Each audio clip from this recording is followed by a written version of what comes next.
monkey's asshole. You need to. Yeah, it's not really. It's not. It says we're designed. live, so we probably picked up on that last sentence. Yeah, monkey's ass. Look at that. Hey, not much better than my face, to be honest. Final adjustments here, folks. We're live. This Come on in. We see you out there. You can I'll leave it see there. Russ's monkey. You're all set. Here we go. Woo. This won't stay there. That's right in the way. Yeah. There we are. Not that you need to. Not that you need to. Show your face this morning. I'll just do this. Yeah. Come on in, everybody. We've got a great book to look at today. Maybe not comics, but it's great illustration by one of comics' greatest. So,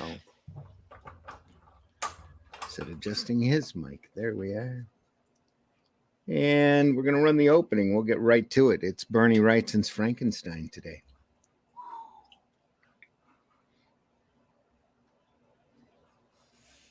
Here we are.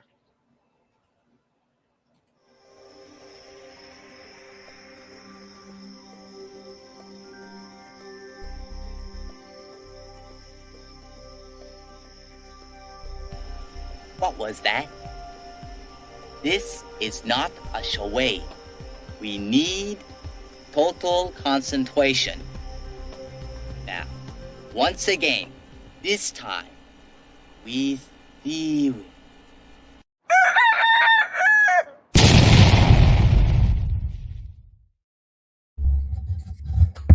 There we are. Come on in, folks. Bernie Wrightson's Frankenstein. Just before we start, I've asked this before, but I've forgotten. What's that clip from, those kids? Which kids? At the beginning of the that's from Kentucky Fried Movie. Kentucky Fried, right? Okay, sounds like one to miss. It's not one to watch for your parents when you're 15. Yeah, it definitely is not that. No, but it is a it is a considered a comedy classic. Right. Okay. Yeah, it's really an hour and a half of what American television was like back in the 70s. Right. Only with a little bit of comedy, exaggeration, and nudity thrown in for fun. So they have a great movie trailer on there for a movie called That's Armageddon by that's got what's his name in it? The guy who was James Bond for one movie. Yeah, the Australian guy. Yeah. Really, it's really a funny film, though. George Lazenby. George Lazenby. It's also got a fake movie trailer in there for a movie called Catholic High School Girls in Trouble. Yeah. It's hilarious. Introduces a new actress in her most famous role, and it's got her rolling down a hill. It's pretty fun.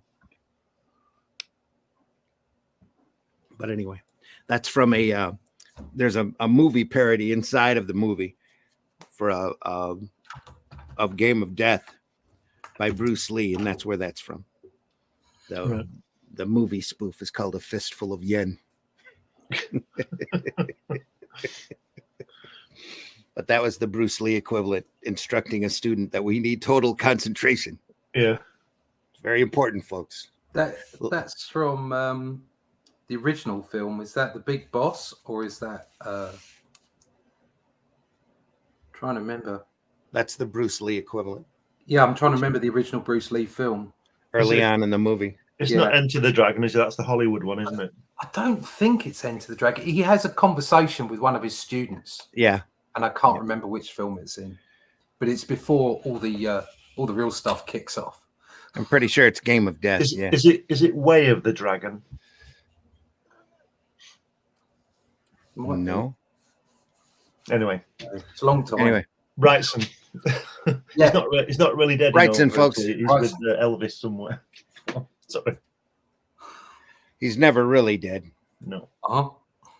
I want stuff like this still available. I want to know how long it took him to draw that. I want. Well, I know for sure that it gave him a bad case of tendonitis he had to deal with for the rest of his life.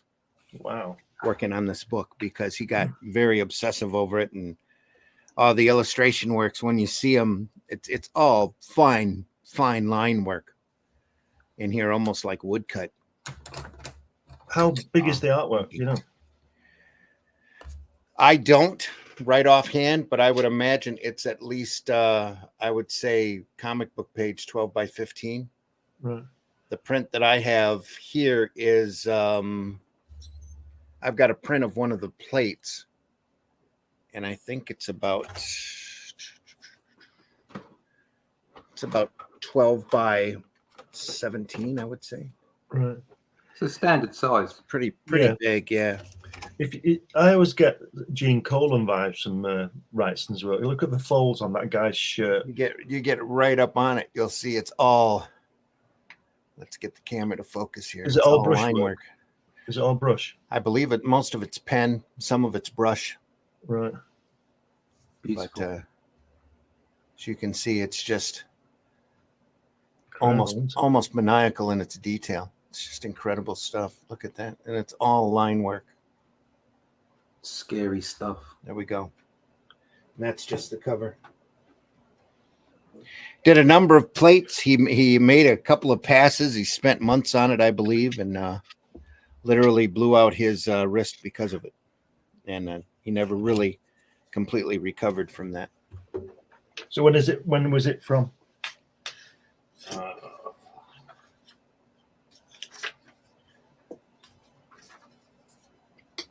It's copyright 1994 by Bernie Wrightson. So the introduction's 83. So it must be early 80s. Yeah, you're probably right.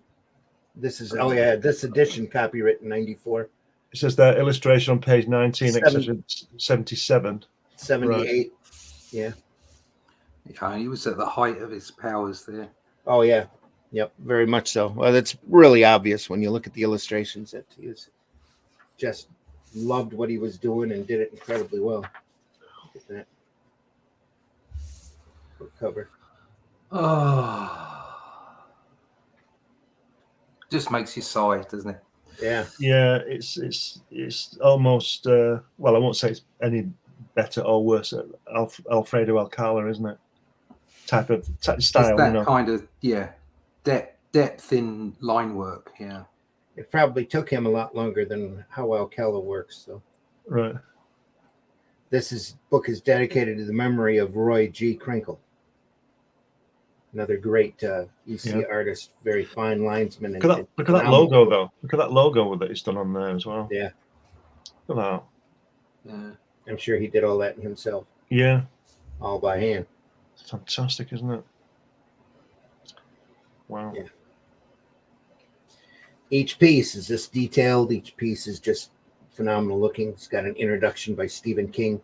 The last time I gophered for him from 2000 to 2003. So I had 3 San Diego cons with him in the last, 2001, 2002, 2003. And the last one I gophered with him he was doing a set of paintings for Stephen King's Dark Tower series, one of those novels. I was doing 10 plates for that.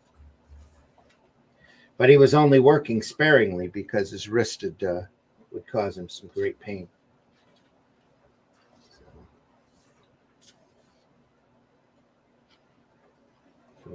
I love looking closely at these at the inks. Yeah. And so you get the same kind of thing going on when you look at Buscema's inks or even Alcala's, to be honest. You look at them and it inspires you because you look closely and you realize that every line is, although lovingly and carefully put down, they don't care that it isn't absolutely straight. Yep. You know, it's laid down. It's just like put down.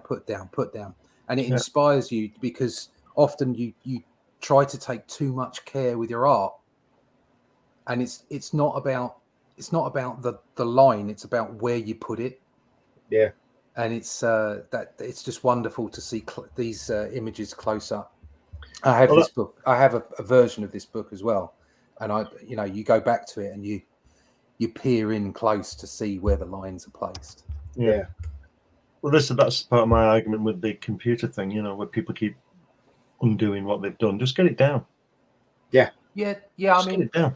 I had that with the first Only Death Can Save Us book. I was obsessed with the quality of the line. Getting it right. Yeah, but not just that. I was obsessed with the quality of the line because in my mind, I was still seeing people like Sinnott as having perfect lines. And although he places them perfectly, in my view, they aren't perfect lines. They're made with brushes.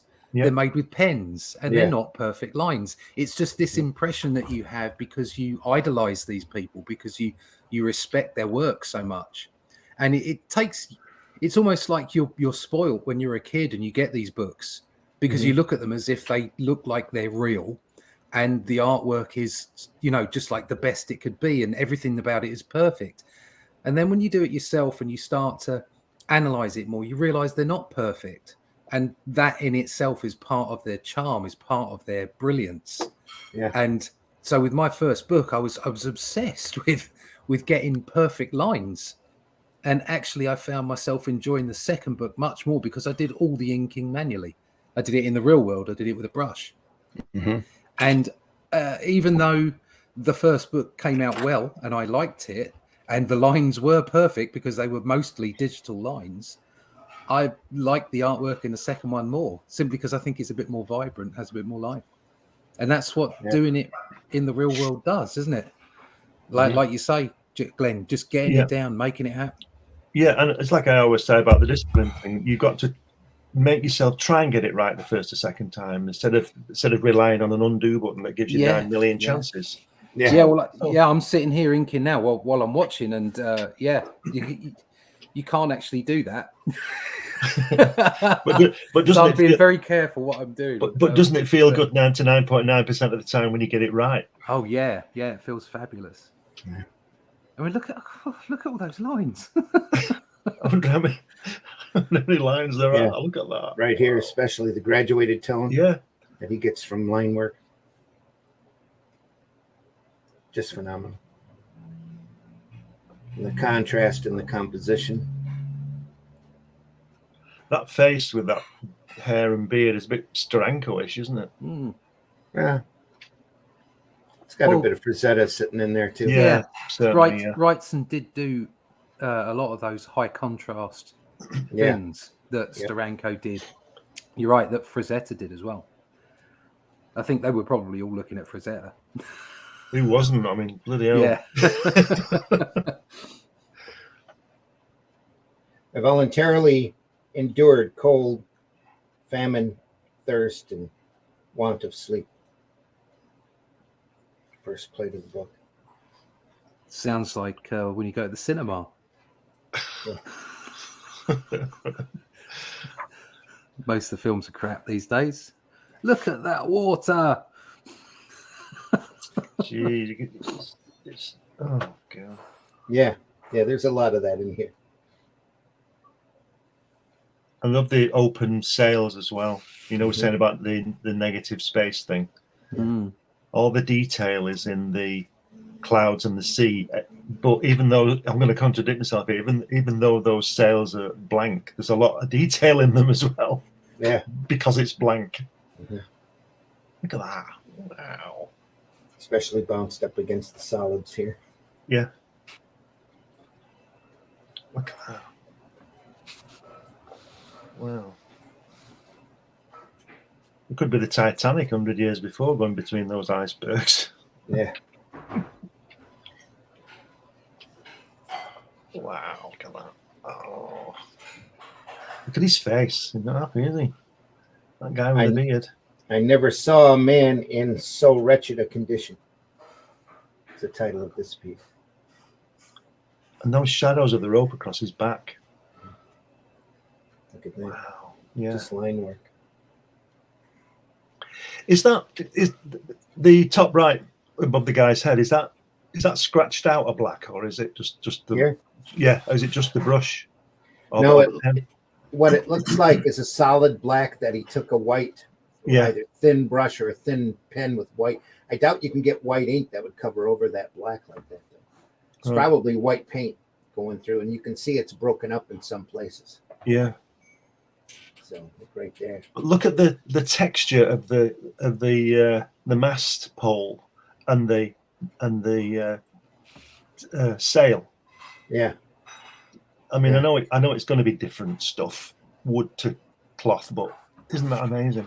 Mm-hmm. I just love those ropes in the background. Yeah, I'm just looking at those. Yeah, and that pulley thing. Yeah, it's fantastic, isn't it? I tell you what, it reminds me of that rope. It reminds me of that picture of 9/11. Oh yeah, yeah. You know that piece of the wall that was stuck in the ground. Yeah, the structural. Yeah. Look at the more decoration on the building. Yeah, look at the lighting that's hit the guy's forearm and his fingers and his head, and his nose and his chin. Again, it's what we were saying last week. These people, he knows how to draw. Yeah. It's a very important thing. He knows how to draw. Wow. No, but especially he knows how to ink. Look at how he's darkened up the features in this guy's face, because that's really the focus of the piece. Yeah. Everything needs to come out to there. And look at the shadow on the guy in the foreground's arm. Mm-hmm. At the top there, on his arm. It's just absolutely wonderful, isn't it? Yeah. It's fantastic. Look at that. Just great. And aren't they good because they're not in colour? Oh yeah. I don't think they'd work in colour. Mind you, if he did it in colour, it probably would. He wouldn't spend that much time on the line work, I'm sure. Chapter 1. Is this the Frankenstein book? Yes. Right. It's Mary Shelley's Frankenstein. Oh yeah. But it's the actual text from the book. Yeah. And he's illustrated the book. Yeah. Right. Again, it's a bit of genius because it would have been in public domain by then. Oh yeah. Yep. So he's just gone, I'm just going to illustrate this for fun and I'm going to love this, and he still ended up making money out of it. Yep. You can see the love from it every. I wonder what these illustrations go for these days. Oh, crazy. Tens of thousands, would you say? minimal, maybe even up into the hundreds of thousands. Wow. I mean, at the end of the day, they're just that sought after. Yeah, he spoiled it for the rest of us. Yeah. Yes, none of has, us, yeah. None of us can go, do you know what? It'd be a really good idea if we did Mary Shelley's Frankenstein and we did our own illustrations to it, because people go, yeah, but Wrightson did it. Wrightson did it back in the 70s. So don't bother. Yeah. You're not going to do it any better. If Don Heck had done it, you'd have had a chance. Yeah, maybe. Yeah.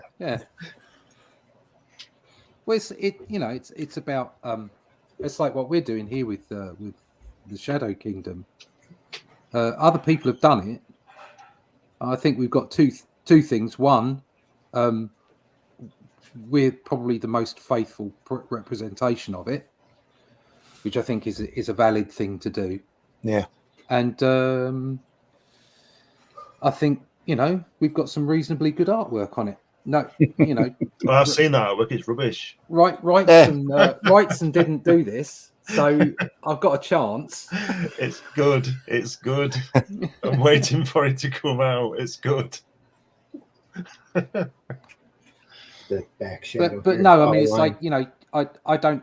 Although obviously there's some wonderful artists that have done stuff on this, it's still open for interpretation. Yeah. I think something like Frankenstein, the way that he's done this, and he's not done it as a comic strip, he's done it in the prose and then provided these illustrations. It's like, why would anyone bother to try and do it again?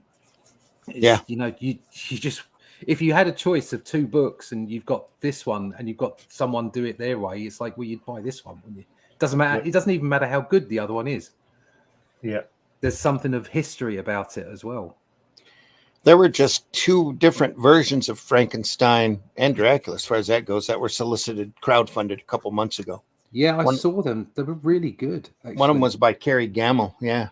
Yeah, they were really nicely done. And the difference with them is they were comic strip. Yeah. Yeah, it was a graphic novel interpretation of the work. Yeah.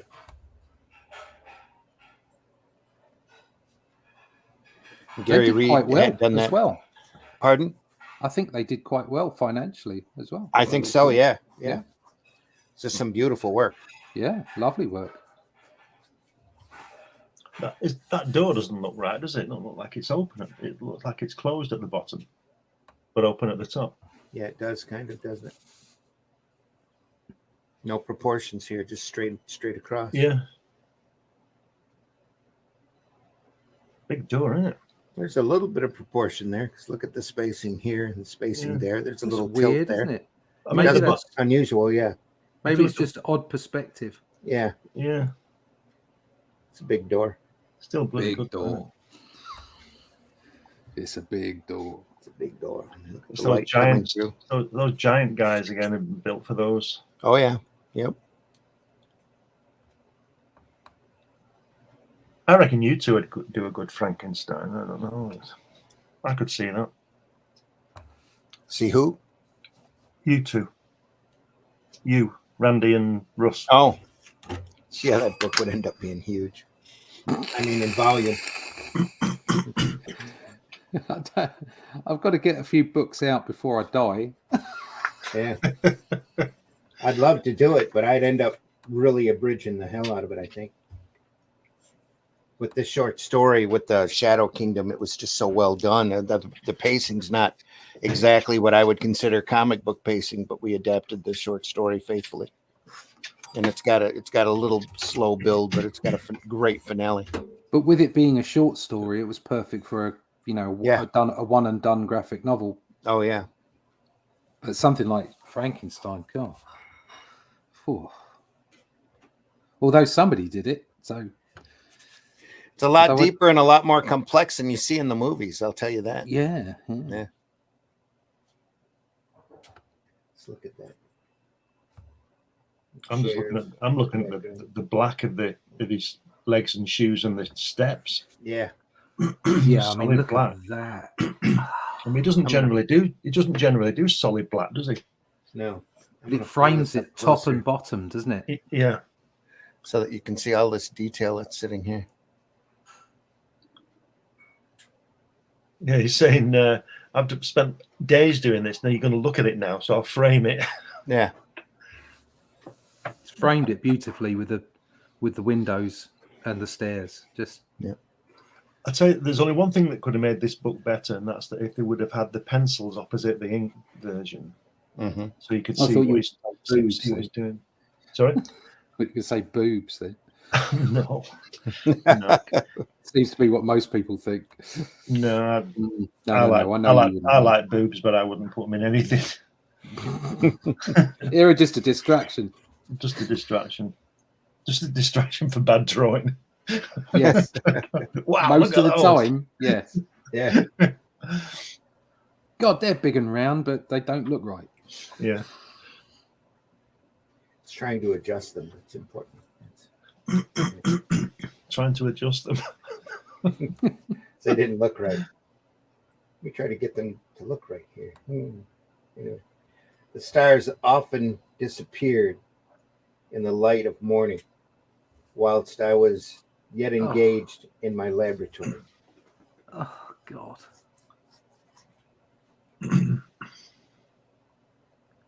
The architecture involved in that as well. Yeah. Yeah. The thought process of how that room is constructed. Mm-hmm. Wonderful. I don't want this to be taken the wrong way, but look at the size of that quill. Yeah. It's like the size of a rifle, isn't it? So, yeah. It's a substitute for something, sir. Yeah. Look at is it under the under the table with his shoes as well. The lighting that gets in there. It's just wonderful, isn't it? Look at that. Yeah, just all of the detail here is just all of these plates are amazing for that. Such detail back here, the cracks in the wall, the stuff on the shelf. Just phenomenal stuff. The smoke rising up, the thinner lines used. Yeah. Wow. Just beautiful stuff. So I really like looking at this stuff, folks. Chat's open, by the way, if you want to speak up. Anybody out there? Hit that like, hit that love button. I like the detail. He's obviously researched a sort of Victorian dress as well, hasn't he? Look at that waistcoat he's got on that high collar. Yeah. And the haircut and everything. It's just wonderful. Oh, yeah, and he's gotten right into it as well. Yeah. Big boots, Yeah. that last a lifetime type of thing. Yeah. If you were lucky. papers in a Look bound at up here on the floor. I just noticed the guy in the box at the bottom. See him? Oh yeah, There's somebody in the box. Down here. Yeah, Skellington. he's been there a while. He's doing his studies. Wow. The question is, though, is how has he got to that chair? Because he's surrounded by stuff. He's climbed in. He climbed in the window. He's just calling Just Eat now.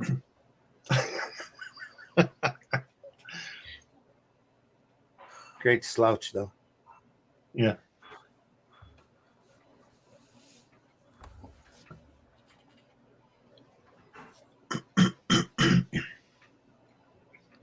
To examine the Causes.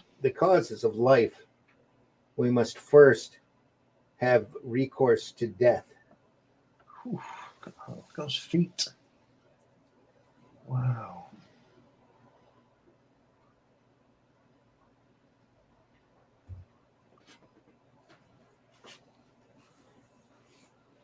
Look at the shadow on his arm that's holding the lamp as well. Yeah, It's just wonderful, isn't it? everything on this is just great. Statues in the background, the cathedral look to the mausoleum. And he's got that hair that us three all wish we still had. Yeah, I just choose to shave it off. Yeah. there you are. I can't be doing with all that fluff. It's terrible in the wind.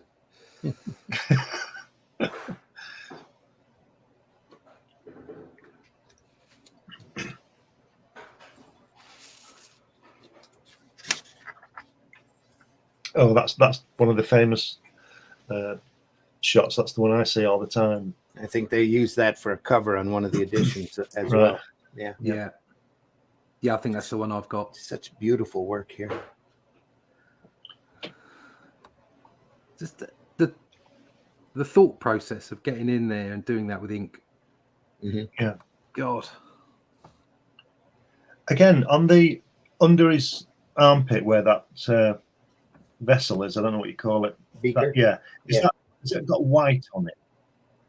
Again, for the shine. No, it just looks like open space to me. Right. This here is all line work Test inside of it. tube. Yeah. Test tubes there. Yeah. That's kind of a beaker opening as well. It's a little long for a test tube. Yeah. Look at the way the monster's gripping the side of the bed as well. Look at that. That's him. He's gripping there. No, down here. Yeah. Yeah. Yep. Is he getting up? Looks like He's it. helping him up, probably. Right. No, I think he's getting up, and the doctor's trying to keep him from getting up. Is he? Yeah. Oh, yeah. Wow. It's brilliant.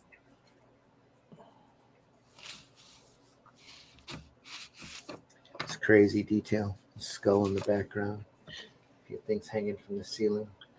I wonder how much he'd get paid for this, because it's got to take him, I don't know how long to do one, a week to do one, hasn't it? I think it took him a year or so to get it done. Wow. Probably longer. Again, I think it was a pure labor of love. Maybe More that's than- why. Maybe more that's than why. money. Yeah, maybe that's why it spread over such a long time then, Yeah. because he was obviously working to get money Yeah. as well. Yeah. Got a detail under the monster's chin on that neck. That light in there, yeah, and that shadow. Yep. And the way that his face is open to the light. Dave's in the house. Genuine Comics. Good morning, gentlemen. Good morning, Dave. Dave. Hope you're doing G'day, well. Dave. It's that a human being can produce that art is astounding. Yep. Yeah.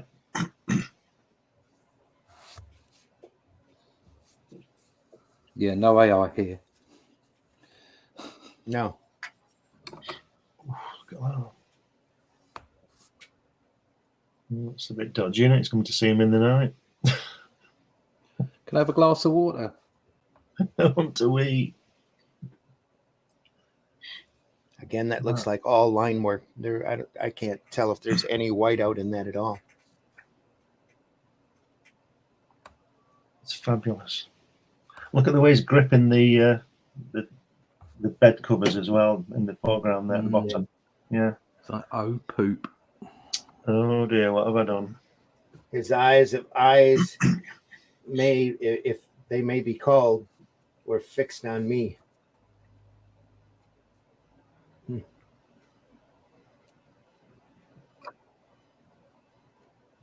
And that, if you look at his Frankenstein's head and the monster's hip, that highlight there, that leaving just the dead white there at the bottom.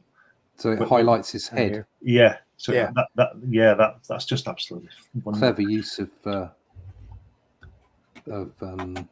lighting. Yeah, not just lighting, but like the way that he's put the drawing together. Yeah. The composition of it and understanding where he needs. But it's also the light coming in, because there's a stronger light coming in from outside of the curtains. Yeah.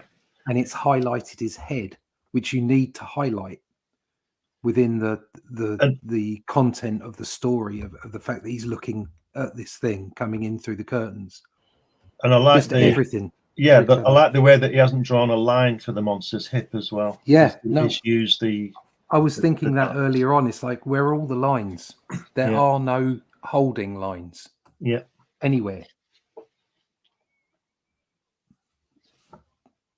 Beautiful. Look at his arm, his left arm, monster's left arm as well, with all the veins on it. The one down by his side. Incredible. Wow.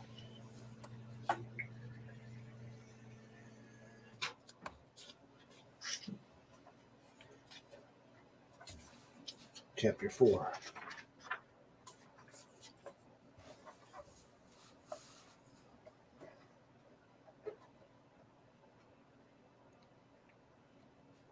Wow. Again, all line work. Yeah. Use of negative space here for the lake, for the rocks, sides of the mountain. Just the sweep of it, the texture of it is amazing.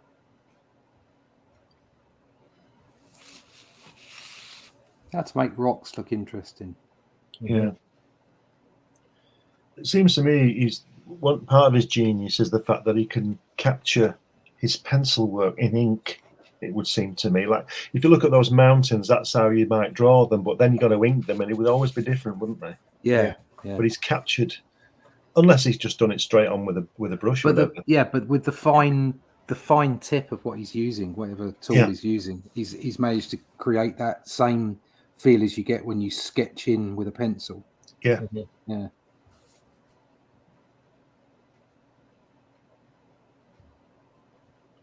If he's using brush on this, it's a very thin one. Yeah. A thin tipped one.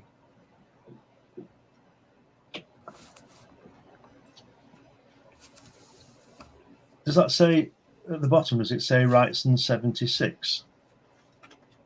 It does.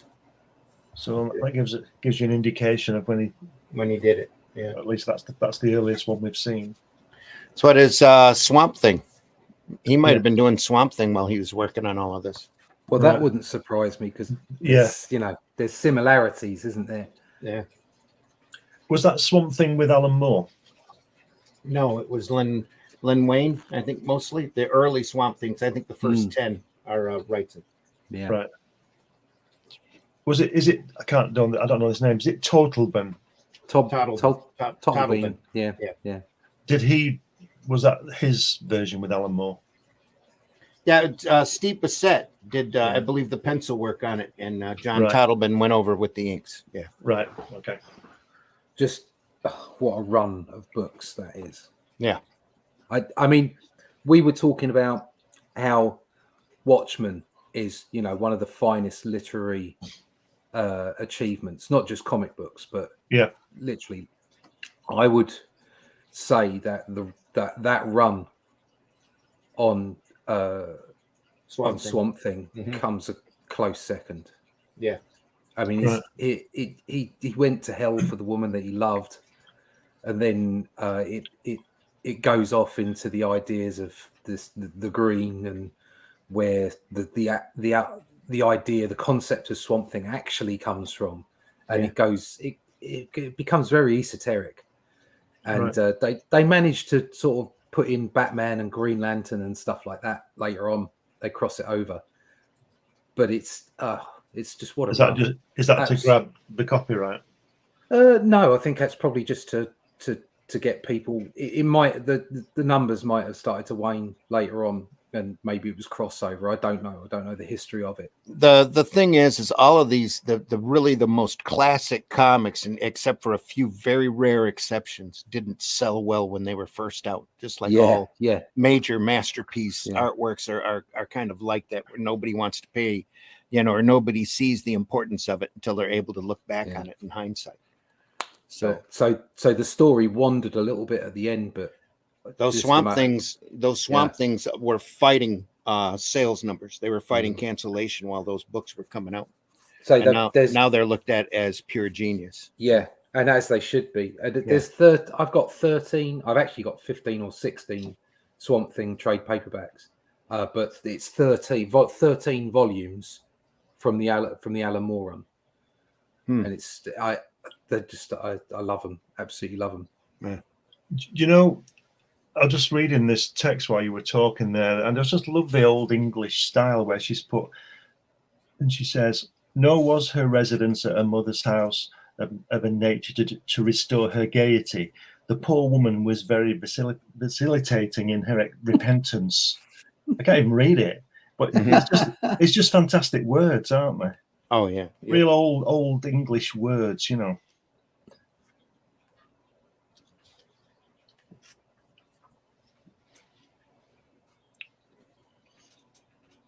Wow, that's a bit quite a contrast from some of the earlier illustrations. Isn't it? Yeah, the woman in black. But it's almost like he hasn't finished it, isn't it? From the other stuff. Tombstone right at the start, and how many lines there are on that. Yeah. And yet it's still light. It's still all covered in snow and frost. Look at that. Just phenomenal. I'll tell you what he does well as well is that's reflected light, because if you see on that tombstone at the beginning, you can see underneath, even though it's in shadow, because of the reflected from the snow. Genius. That's enough. I'm going now. Yeah, a lot of examples of negative space and being able to ink and direct somebody's eye to the composition. Yeah. What a bother. A Woman in Black. Have you seen that, Ross? Yeah. The original one. Oh no. Have you not? It's much better. It's got Harry Potter in the film. Yeah. Well, try and find the BBC one. That'll creep you out. Okay. It's from about 1982 or something. Oh right, so it'd be something they did properly then. Yeah. Not the way they ruined Dracula. It is good. It is good. Or the way they ruined War of the Worlds. Yeah. Oh, let's not even start with that. I thought Tom Cruise was great in that film. It just wasn't War of the Worlds. Yeah, it just wasn't War of the Worlds. I'm talking about the BBC version. I thought it was hideous. Yeah. That cost me so much money, I can't tell you. Yeah. I had a good deal running around with my 5-part series. It got really close to being a mini series, and got stomped on when Spielberg and Cruise announced their movie. It's like, well, they're doing War of the Worlds. We don't want to do it. Here we go. It's like, oh, great. You got it printed, though, didn't you? Me, yeah. Yeah, Caliber has it over at Amazon. Just look for War of the Worlds Infestation. It's there. Artworks by a great German illustrator named Horace. Cool. A flash of lightning illuminated the subject and discovered plainly, discovered its shape plainly. Loading. Yeah. Wow. The lighting in that. Yeah. And notice the way the lines are perpendicular in the clouds to the figure. Yeah. So they're an adjunct. So they cross. Yes. Real heavy column vibes on that. Yes, yeah, definitely. Well, like I say, they were both looking at Frank Frazetta, weren't they? Yes. And there were a lot of other fine illustrators. Krenkel is a really prime example that was using great line work like this. That's probably why Bernie dedicated the book to him. Right. So he probably learned a lot of his inking technique by studying his illustrations. He draws long grass like I do. Yeah, I was going to say just the difference between the solids and the shades dropping back. Just he draws grass. He draws grass like I do, and that's where I end. Yeah. That's it. That's the similarities. That's enough. That's done.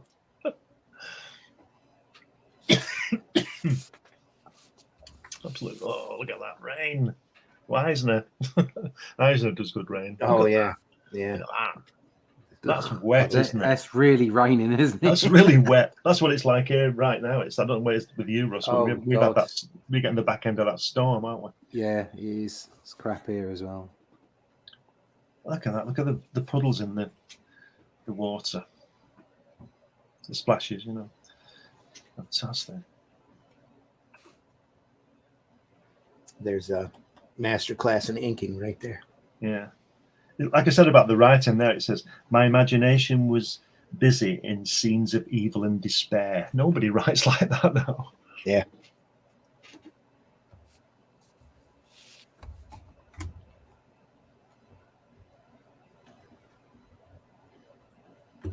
And it says, William, dear angel, this is thy funeral, this thy dirge.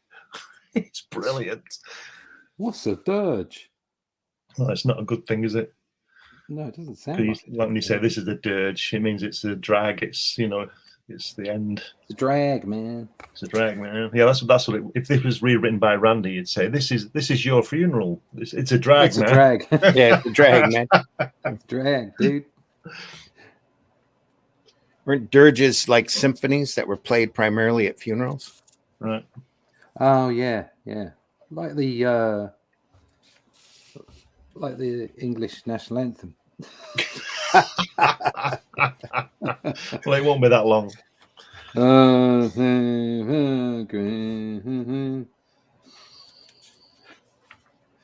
So dull. Can't tell you how fantastic this paper is. Just beautiful. Yeah. Nice glossy stock. Ooh. Oh wow.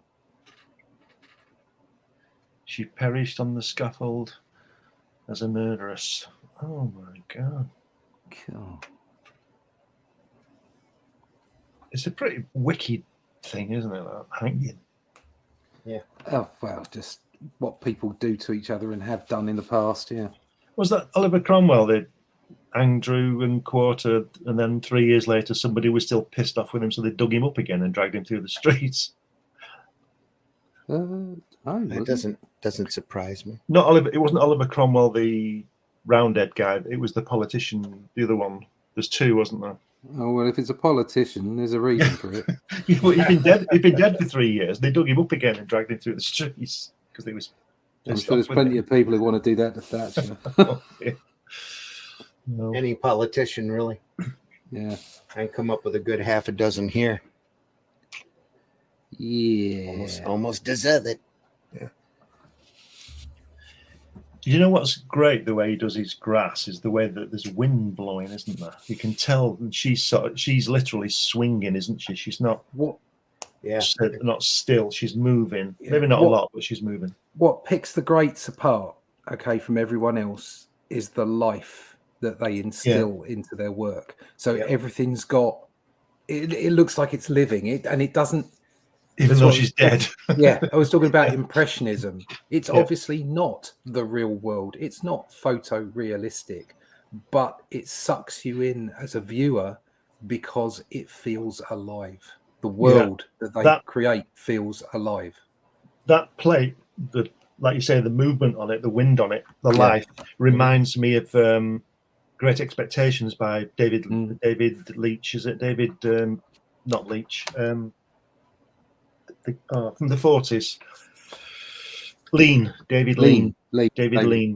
Movie? Yes. With what's he called? John Mills in it. You got to watch that. Black and white, absolutely stunning film. Great Expectations from the Dickens film, the Dickens novel, you know. Yeah. David Lean, you've got to see that. It's absolutely brilliant, especially the beginning in the graveyard. Bit of culture out there for you Yanks. Yeah.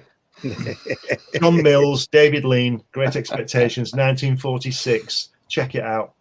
David Lean, didn't he do Lawrence of Arabia? He did, yeah. Yeah. Amongst other things. This is art that is meant for black and white and cannot be improved through color. These are masterpieces. Yep. That's why we're looking at them. Dave, thanks for being here. Hey, guys. Hey, Skip. Hope you're doing okay. Hi, Skip. There's Skip Edwards in the house. Thanks for watching. Wrightson is the best. My fave. I found an amazing 2-hour interview from 2007. Yeah. Give us the link, Skip. Great stuff. Yeah. Skip, link is put Skip, that link in the chat if you'd like. Absolutely. Hey, yeah. Genuine Comics. If you find that again.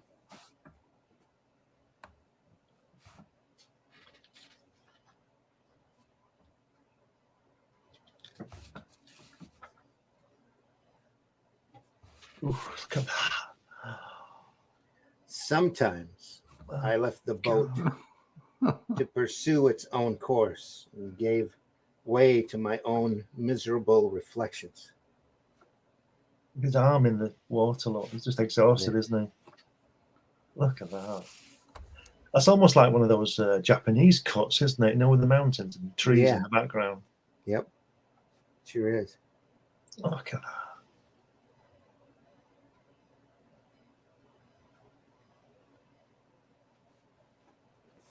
Yeah, I would think the only whiteout we've got there is here in his signature.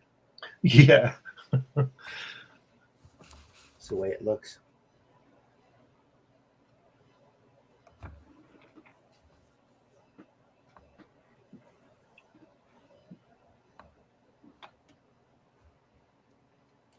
Skip says, give me a wrench. I'll drop the link right now. Go ahead and if you can't make a comment from where you're at, Skip. I know we're in a couple places that can't do it. So, oh no, you can. You can make a comment. Just cut and paste the link here in the chat, buddy.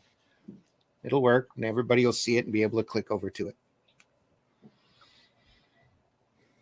I'd love to see it. If not, I could probably dig it up off of YouTube and post the link.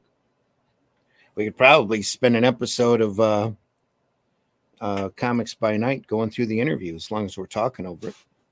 I don't think we'll get too copyright struck unless there's a lot of music in it.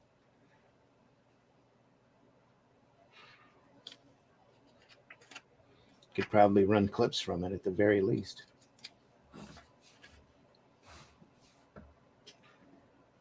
Wow. It was the wretch whom I had created. Jeez.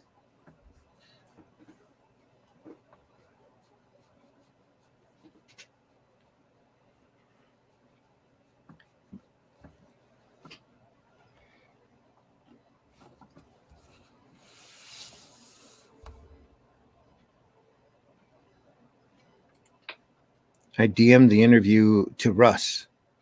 Now okay. the pressure's on him.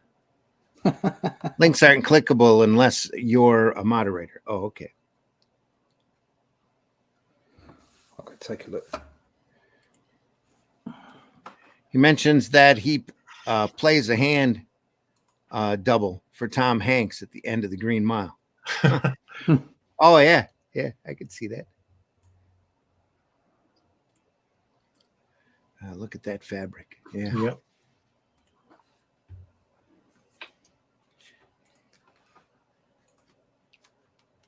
Who directed Green Mile? That wasn't Durabanti.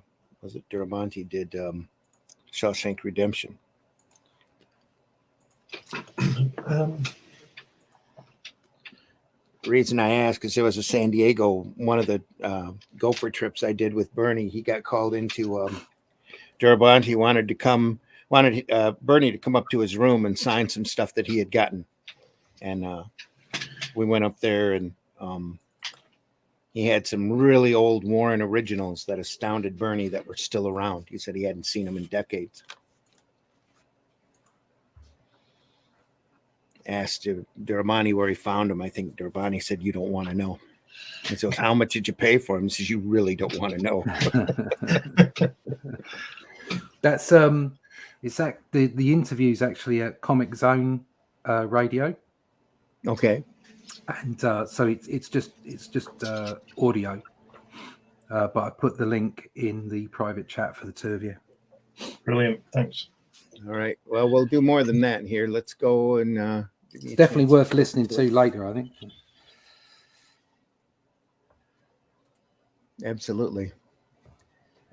Hang on just a second, and I'll put it in the regular chat so everybody will be able to see it and find it. Thanks to Comic Zone for doing it and posting it. Thanks to Skip for telling us. Thanks to Skip. Yep.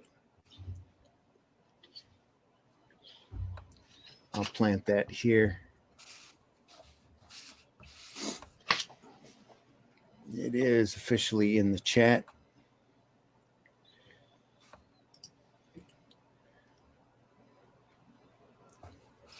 Nope, you still probably have to cut and paste it. I don't see where there's a direct link, but there's the address for folks. The Green Mile was Frank Darabont. Okay, well that answers why he was a hand model then. For everyone else, look up Comic Zone Radio. It's a goldmine of old comic radio interviews. Yeah, thanks, Skip. Most of the people who've passed, yeah. Too many good people. There was an interesting interview. I'm going to have to go and dig it out. I was watching Thinking Critical, and Wes was talking about an interview with Jim Shooter. Mm-hmm. Always interesting to listen to Jim Shooter. Jim used to have a blog that was phenomenal. I wish he'd have kept it up, because probably gave up. He was doing the history of comics from his perspective, and a lot of that stuff is so important to get down and try to get down from, as factual as possible. So that was really, really a high point for Marvel, him being in there. It was their most financially, it was their top period, wasn't it? Yeah, I think so. Keith Giffen, Will Eisner, Stan Lee, Carmine Infantino, hundreds of others are on it. Yeah. Cool. Thanks again, Skip. What's our listening sorted out for the next 6 months? Yeah.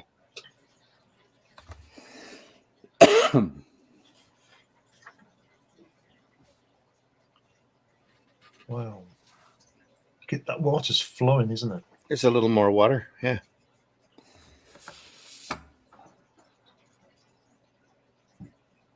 You have to admire that reflection. Yeah, again, the light. Yeah. Just because every time you draw a panel, or in this case, draw a whole illustration for a page, they're a moment in time. Yeah. And the art of sequential illustration, but also you can see it in this, is that the way to keep it moving, even though it's still pictures. And that's what, quite apart from his penmanship, his draftsmanship, that was what Wrightson did so well. He kept things alive and moving. These plates weren't published separately, were they? There was a portfolio, but it didn't have all of the plates in them. So there were still a number of plates half finished and reworked. We saw some of those at the back of the Mutants book. Yeah. Until he settled on what needed to be in there and what didn't. Here we go again. Boom.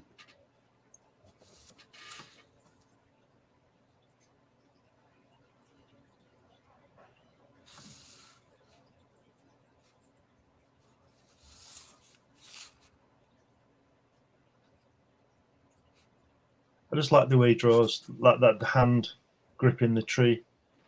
He just doesn't. He's just not placed it on it as it's gripping the tree. Yeah.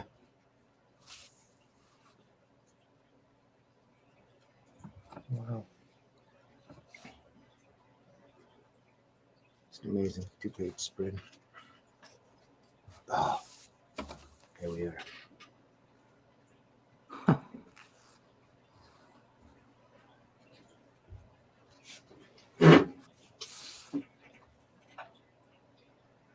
Previously trusted by stories and many other kinds of missile weapons, I escaped to the open country. Wow. Oh, that guy's whacking him, isn't he, with that stick? It's being chased off. Yeah.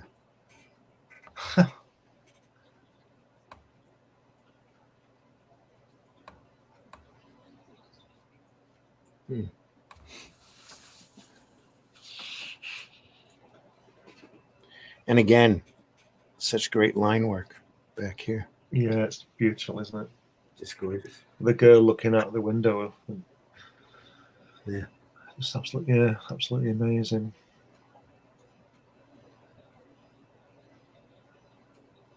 Went to research some architecture as well.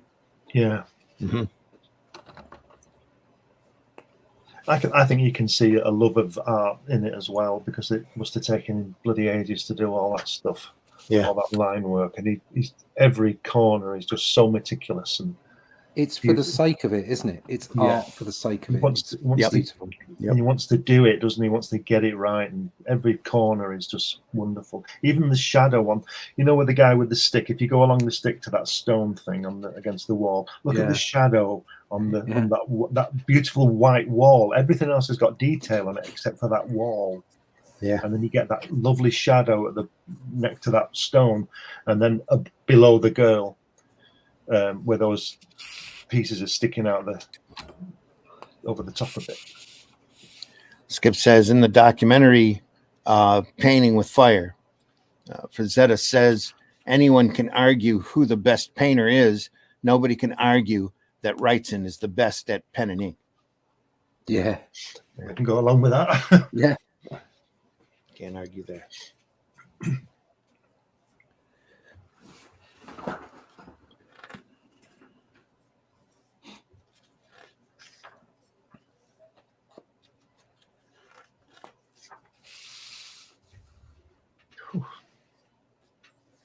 A bit more grass.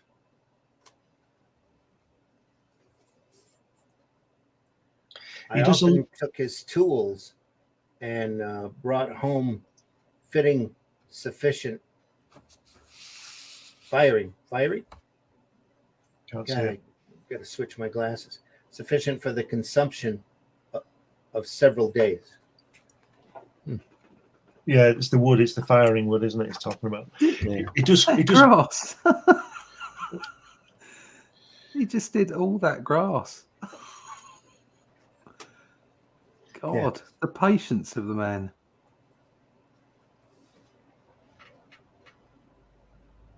Just amazing.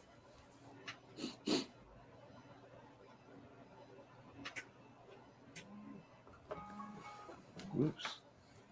Stars, reflection. Just amazing stuff. It's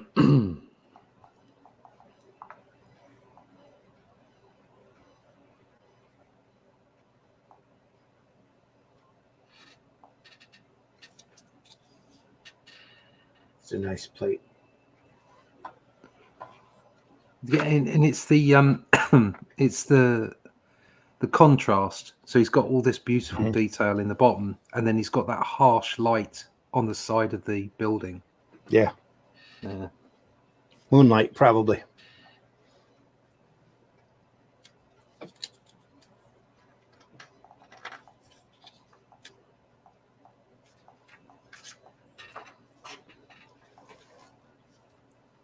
at that.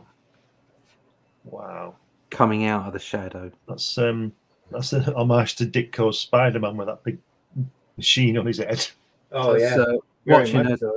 Watching a video from Cubitt, Joe Cubitt, and it was just a simple sort of troll figure, demon, and he was saying, "I want to have this so that he's coming out of the dark, so I'm not going to worry about the background." And he just sort of like do, you know what he does, laid down the inks of this thing, and then he just filled in the black in the background, and it was like this thing had just walked out of a cave. It was just like this. It was emerging into the light. Yeah. Just wonderful. Obviously, nowhere near the detail of what this is doing, but it had exactly the same impression. Mm-hmm. There was a master. God.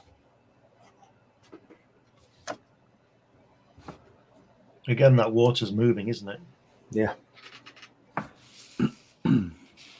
got a few little bubbles working through.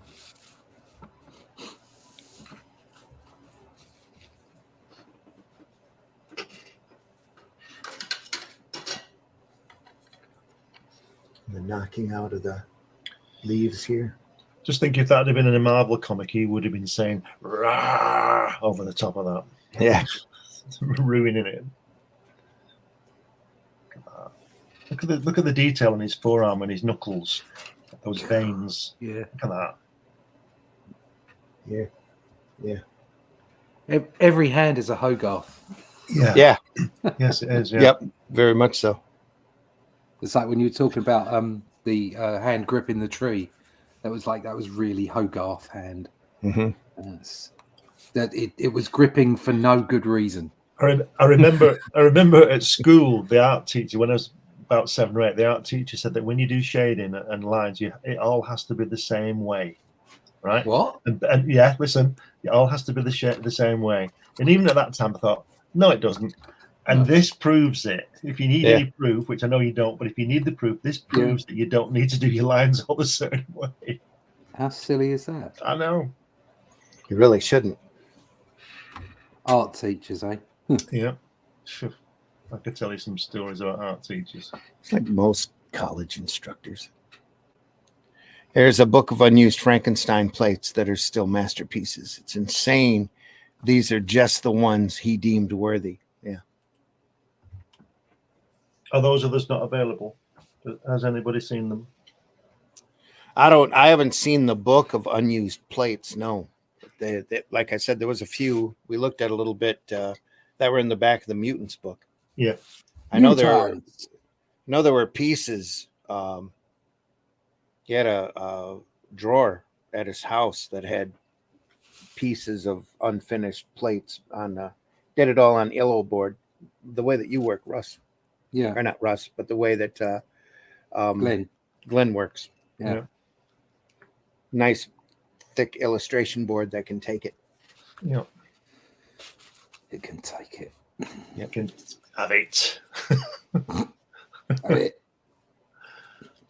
It's difficult anymore, at least over here, to find decent illustration board with a low enough rag content that when you run a crow quill over it, it doesn't pick up the fibers on the board. All right.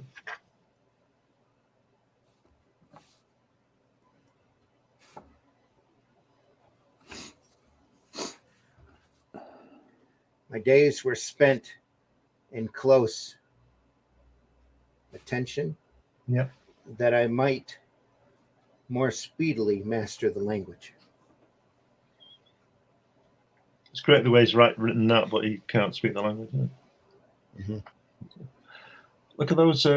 Is it like not blinds, but the way those lines are over that design? You know, that the pieces of wood that are sticking up.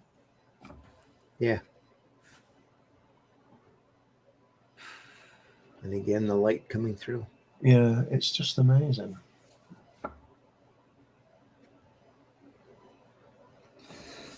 And that's such a simple pose, isn't it? But it's so dramatic the way it's reclining. Yeah, and the way he's the light and the tilt on his head as he's and he's scared and he's hiding and so much emotion in such a simple thing. Like you've got this monster who's 7 feet tall and very sort of strong and dangerous, but he's scared there, isn't he? Yeah, he's hiding.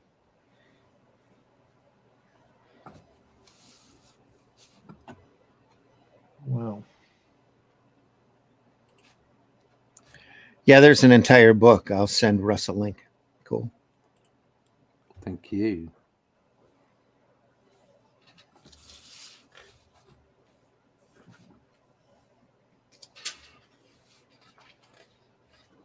Chapter 14. Boom. A little more rain. The beautiful moss detail of the ivy going up the tree.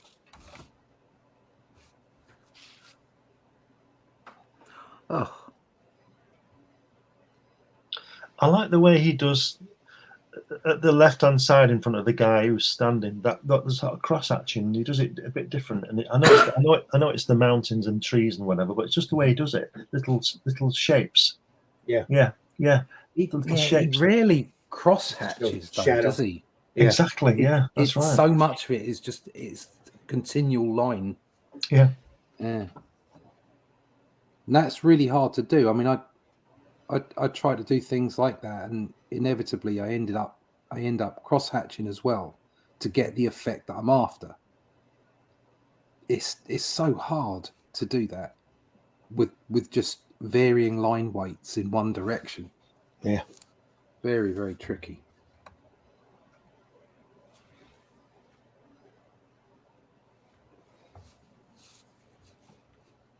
Skip says it came out in '83, signed and numbered Frankenstein: The Lost Pages. Never went to a second printing. Wow, that'll be a piece to own then, won't it? Yeah, wouldn't it?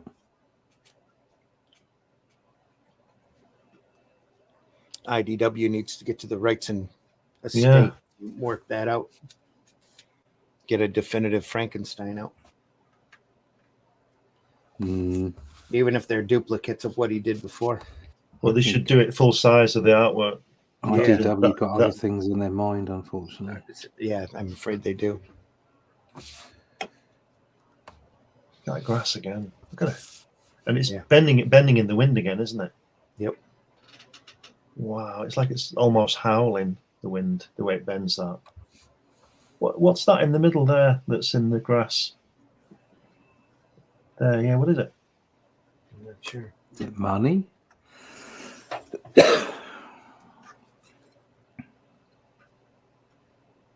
Bottle? Right. Wow. Switch glasses again. Just he's got like 4 levels working here. Yeah. That are really obvious. Oh, it looks like it does look like money. A couple of pieces sitting there in the grass. Yeah. They look like pieces of paper. Found the ground. Wow. You see, leather-ridden portmanteau. Never heard of that word. Again, I'm not claiming I'm as good as this guy, but I draw grass like that, and I really enjoy doing it. It's a real challenge to draw grass like that.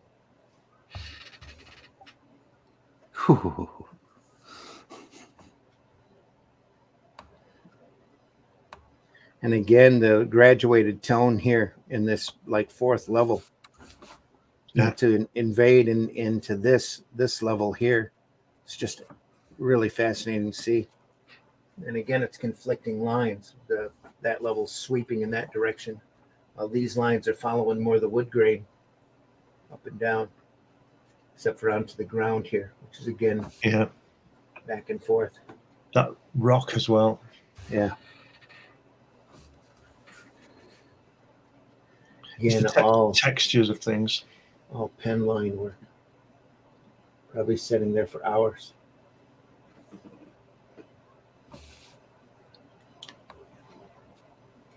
Wow.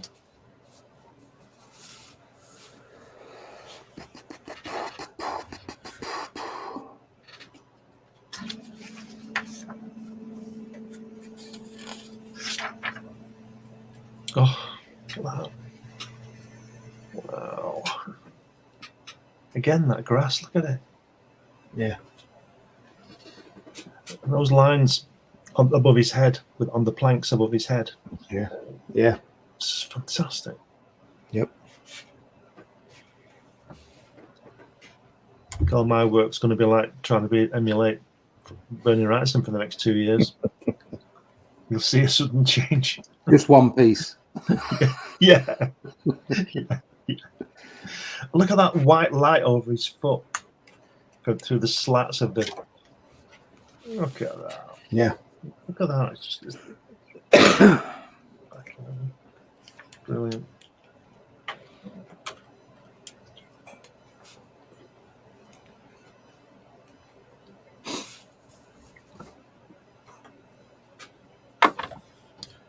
Nowadays, I've seen was it Gary Gianni? I think it is. Does line work like this on book illustrations. I've got a Solomon Kane book that he did a lot of plates for. I think it's Solomon Kane. It's not quite as detailed as this, but just as it's got the same feel to it.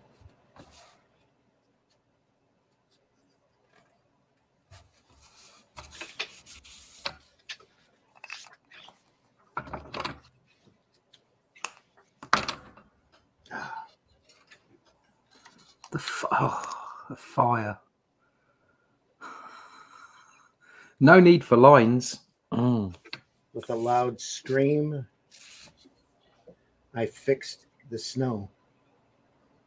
And The straw. Heath, the straw, Heath and bushes, which I had collected. It's like when you light a bonfire and it just suddenly catches and goes off. Woof. Yeah. It's like that, isn't it? Yeah. He's just put that torch next to it and it's woof. It's just The action. you need a big whoosh across it to spoil it. Whoosh. Yeah. Whoosh. Yeah. Whoosh.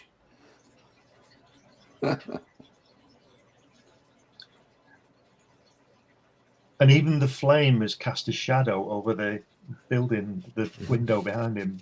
The smoke, yeah. Yeah. And and the blast, yeah. Yeah. Wow. And look at those trees as well. The way we've all seen trees like that next to a bonfire. Yeah. Look at that. We've all done that. Yeah. We used to build You dens fool. in bonfires and all. My dad wasn't happy with that. I remember we built a den in the bonfire.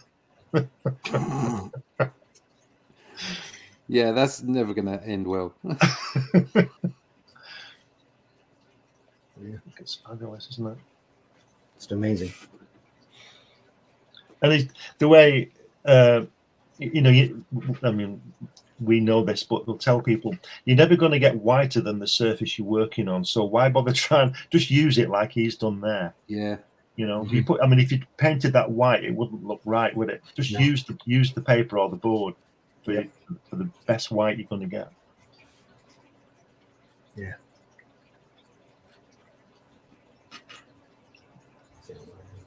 It's fantastic, isn't The it? shadow. Yeah. It's incredible.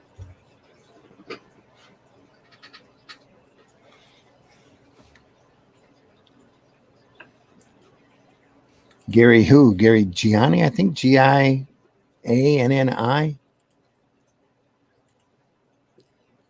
Only know of two current artists that come close to Bernie.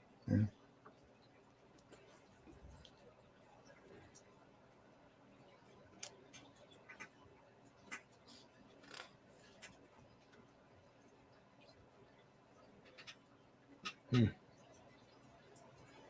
Wow. Look at that. When the man saw me draw near, he aimed a gun, which he carried at my body, and fired.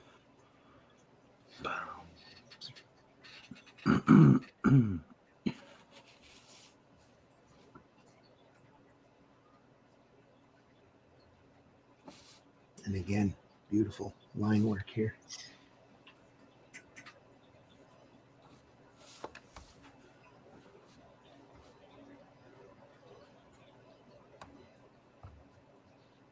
Again, the detail on that guy who's firing his coat.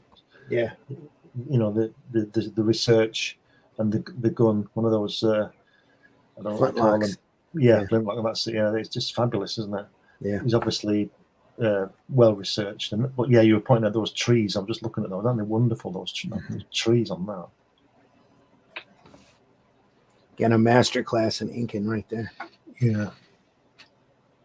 It's called Give Up. Yeah. The Give Up Masterclass. Forget it.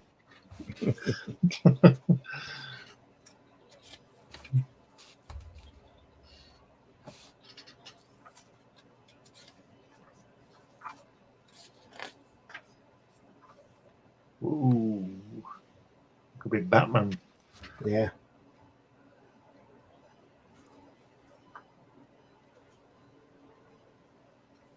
Saw him descend the mountain with greater speed than the flight of an eagle.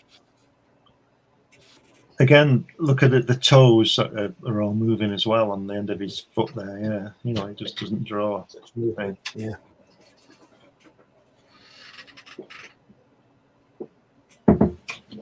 And again, the lines aren't steady. They're not all going in one direction to show the texture of the mountain here. Yep. If only that woman was alive, I could tell her. But see, I told you. You know, remember when you told me off when I was 8? I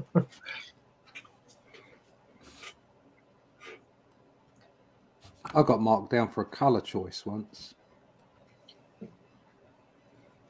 Why? I don't know. She didn't like the colour. No, I know, but what happened? Oh, it was like I did a spaceship above Stonehenge or something. It's, And you got the colour wrong. and I got the colour wrong. All right. So she didn't like the purple of the sky. I made the sky all purple rather than blue. And she didn't like that. So she said, for that, I'm going to mark you down. So I went into the head of art and he went, no, that's not right. He gave me a better mark. So I wasn't popular after that. Yeah. I basically just went and complained and said, hold on a minute, you know, even at my tender age, I appreciate that art is subjective, but you can't mark me down because you don't like the colour. Yeah. That's not right. So there you go. I got reprimanded for painting cows more red than brown. Than this, she said they're brown. I said, well, there's red in brown, and I got in trouble. Listen, this is my cow. I'll paint it whatever colour I want. That's right. Right. Listen, you cow. This is my cow. No. Yeah, no, but it's conformity, isn't it? Yeah, that's what it comes down to. It comes down to conforming. Do as you are told. Cows are this colour. Sky is this colour. And it's like, yeah, scientifically, you're absolutely correct. Those things are immutable. However, art isn't. Yep. Yeah. So, you know. Look at the lighting on those rocks again at the top where that guy is, and you know, where the light just hits the top, and then and that piece in the middle as well. Mm-hmm. It's greatly done. Yeah. A lot of thought. A lot of amazing masterwork. Yeah. Graduated tone back here. You hardly even see it. You might not even see it on the camera. This is all thin line work all the way down here. Yeah, I can see that. So good.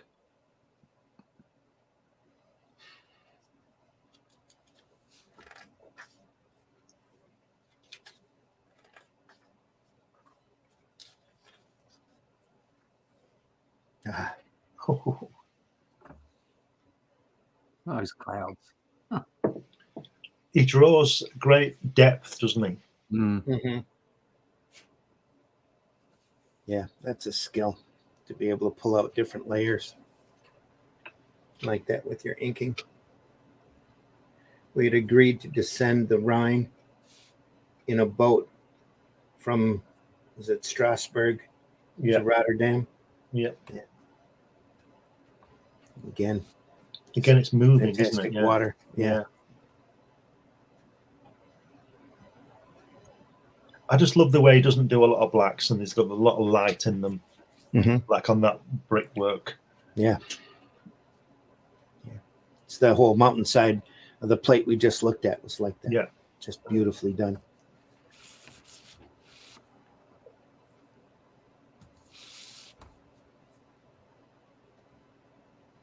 Look at that. I seemed to drink in a tranquility to which I had long been a stranger. Fantastic. That's why it's a classic. And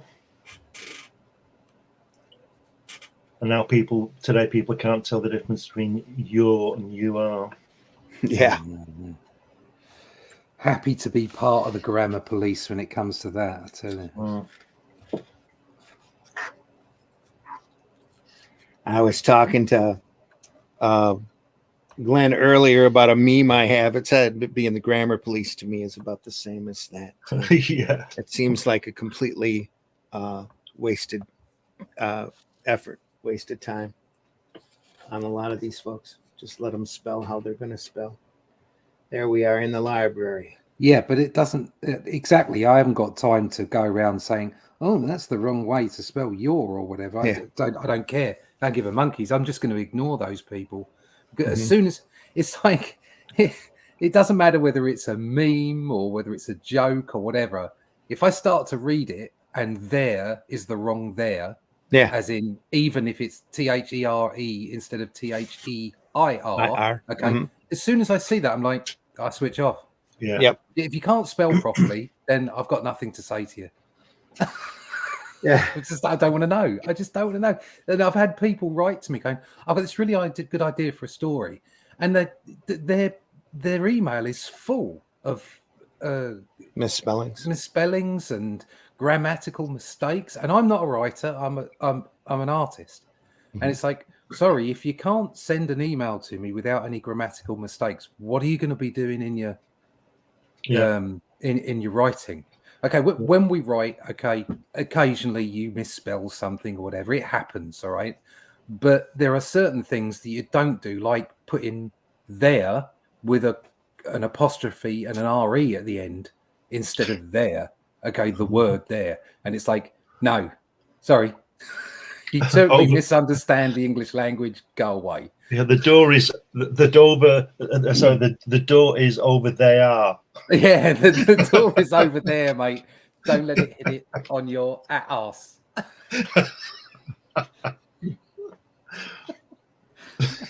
And all the detail up here. We're in trouble now. Open window. That's just beautiful.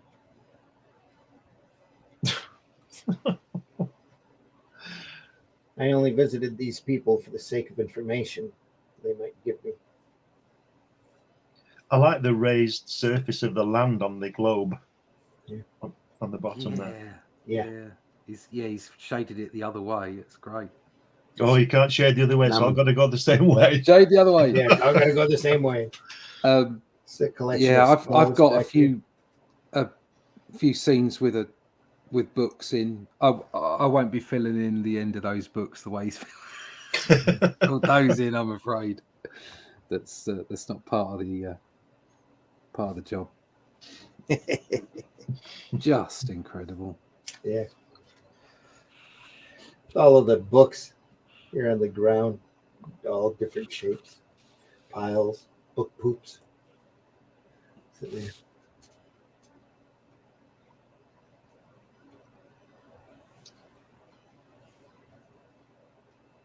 Stare at that for a while.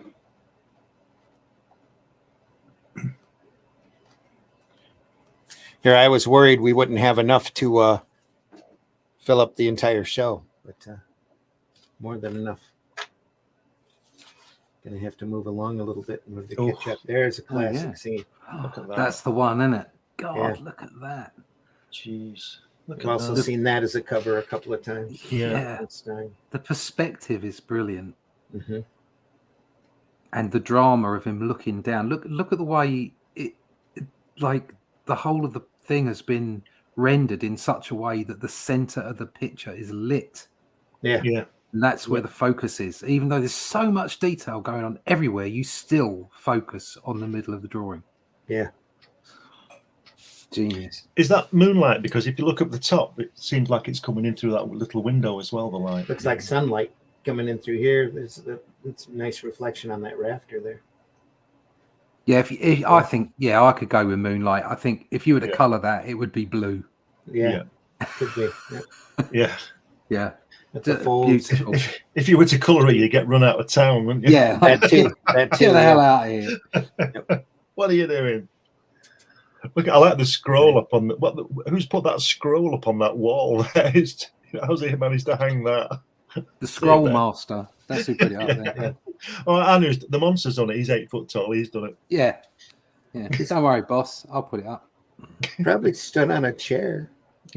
Yeah. Rules of the house, it says. Detail here. He likes drawing those test tube things, doesn't he? Yeah. Look at that there. at the bottom, that tray with the 2 bottles and the glass on. Yeah. You see that? Just above there, yeah. Oh, Look at that. Yeah. Wow.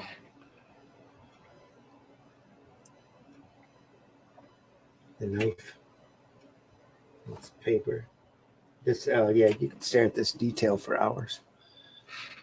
And with that, I'm going to have to go. I've got another appointment, so I'm going to have to drop out. All right. I will. Nice to talk to you. I'll catch up. I'll watch this later. You saw the majority of it. So, yeah, brilliant. Yeah. So I'll probably see you on Sunday. All right, man. all right, mate. All right. Okay. Take care. Take See you care. later. See you later. Glenn. Oh, wait, Glenn. Yeah, Before you go, Yeah. before you go, you should tell folks how they can find you. These podcasts, Friday and Sunday with Randy. You can find my work on Amazon. There's 11 books on there, science fiction books, children's books, all kinds of stuff that I've done. You can find me in the pages of this, which is published by New Haven Publishing, my visits to Jack Kirby in the late 80s and early 90s. And you can also get me in the pages of Comics Unlimited, which is a magazine I produce with 100 pages. Russ is in it often. He's going to be in the next one. He doesn't know yet, I don't think. And Randy's got a piece for me in the latest one and in other issues. But yeah, you can get most of my stuff on Amazon.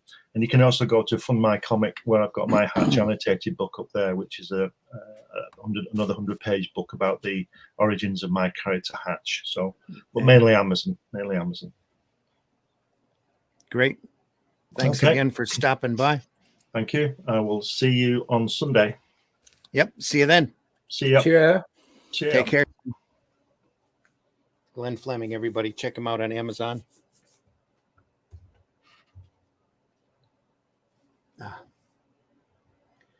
Great illustration.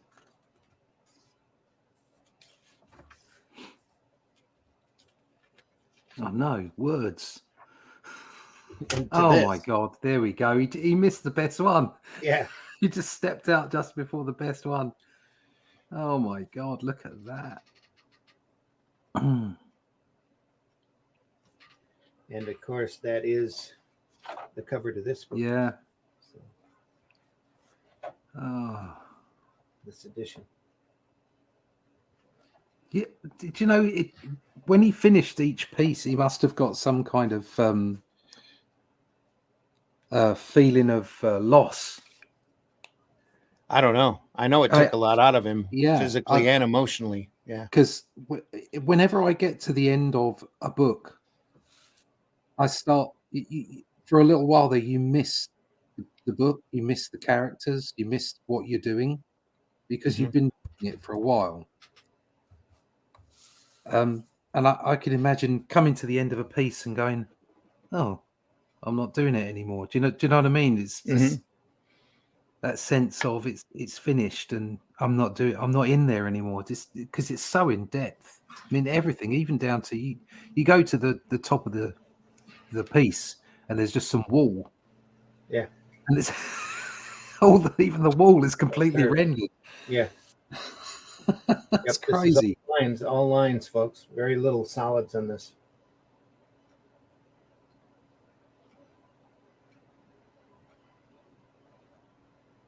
And again, drawing your focus right to there. All of that. Phenomenal detail.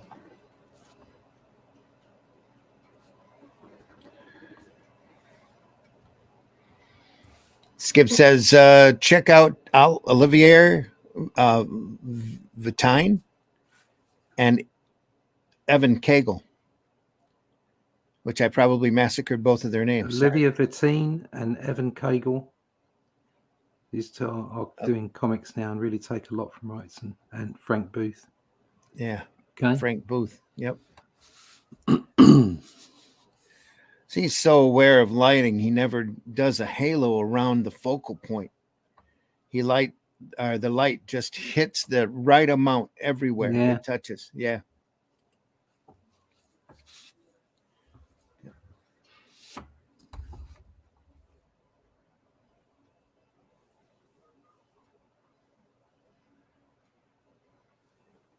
Yeah, he does. You just shouldn't compare because pretty much everything he does makes everyone else look like they're drawing stick figures. Mm-hmm.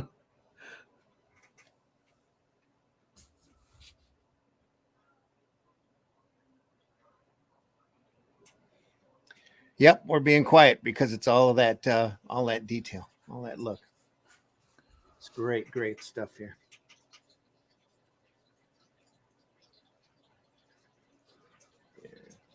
Just that camera. It's just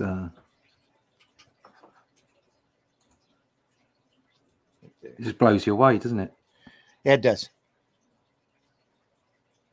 It's phenomenal stuff.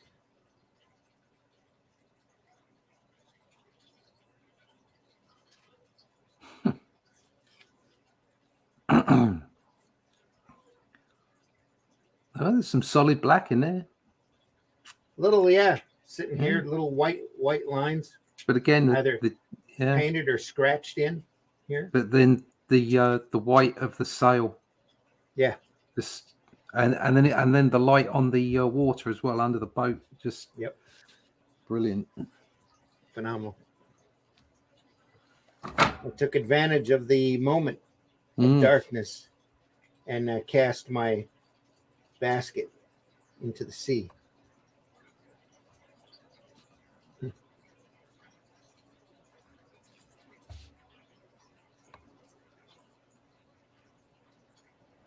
Again, just a great sweep here, sweep there. The composition is amazing. Just as good as the inking.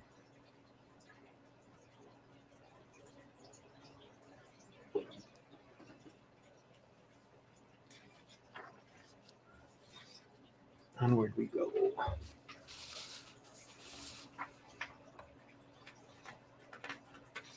Chapter 21.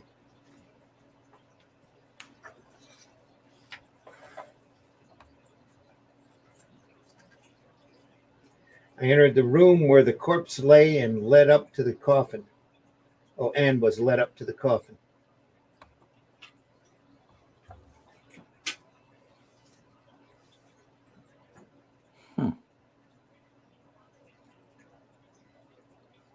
Again, such detail.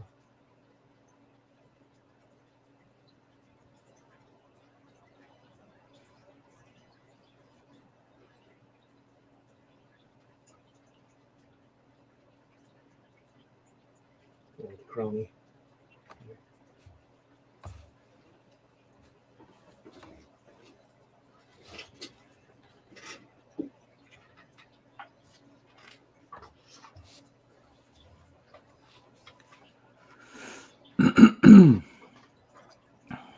Another great piece. Yeah, look at that. 1,000 feelings pressed upon me, and I wept briefly, or bitterly. I wept bitterly. Again, some more scratch or white paint work on the scratch. Yeah, on the boat at the bottom, on the boat railings. Yeah, that's what it looks like. Yep. Yeah. I wonder. It looks so straight. I wonder if he used some kind of guide there. Here, on the bottom, yeah.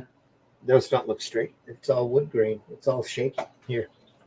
It looks straight from a distance. Whoa. There we go. It's not ruled, that's for sure. It's all done by hand. No, I'm not suggesting it was. Yeah. He hit the ruler, but just some kind of guide, because it seems very straight. Well, it's his ability too. You get you ink like this, you're able to hold a brush almost like a scalpel. Same thing with a X-Acto blade. And you sit there and just right across the board.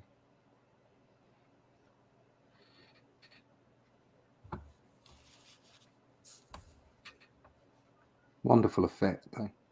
Yeah, no need for a background here. No, none whatsoever. Yep. That's another great skill he has, knowing when to put stuff in and when not to put it in. Yep. I mean, considering his style, considering the way that he loved to draw, which was, quite densely, he was still excellent at knowing when not to do it. Yeah. Being able to put those, exactly as Chip was saying about his lighting and what have you, just instinctual. Mm-hmm.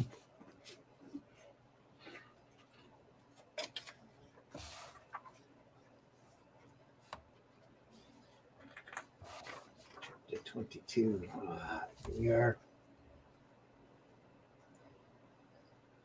And about a week after the arrival of Elizabeth's letter, we returned to Geneva.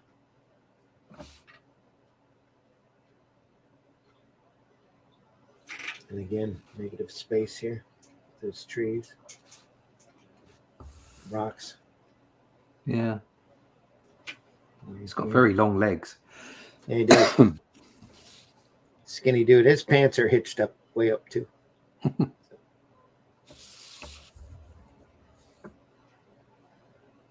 More all delicate line work here for the grass. Even though it probably looks like a shade of gray on the camera. I know, you can see it. You can see the lines. Just wow. There we go.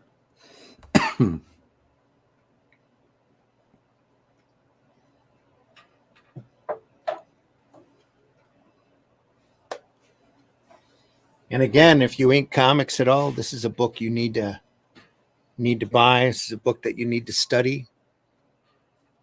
Can't go wrong learning the lessons that are here. Look at that little gated.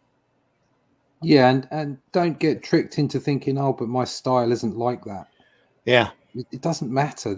There's lessons in it. But my style will never, ever, ever in a million years be like that. Mm-hmm. But there's so many things in it that you can look at and go, right, okay. It gives you an understanding about lines, about weights of lines, about how, as I was saying earlier, they don't have to be perfect lines. No. Just so many things in it that are so instructive. Yeah, really, the thing that makes this is the fact that there aren't ruled lines. Yeah, working here. Everything's nature. Everything's natural. Yeah, rough looking. You don't have to get. Although I would say that going and getting the How to Draw the Marvel Way and any of the Will Eisner books are a must. You must sample them. You must take them in. But you don't have to get how-to books in order to learn. Yeah. Just an extensive library of quality artwork will do it. Mm-hmm. Just, take notice.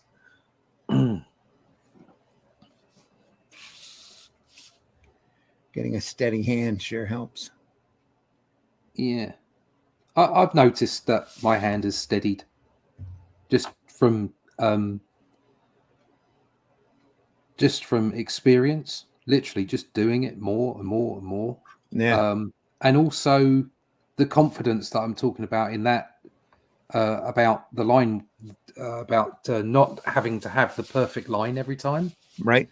And it's actually, it's improved my inking 100-fold. Yeah. Simply by being more relaxed about the whole thing. Kelly Jones comes close on lighting, but his forms are way different.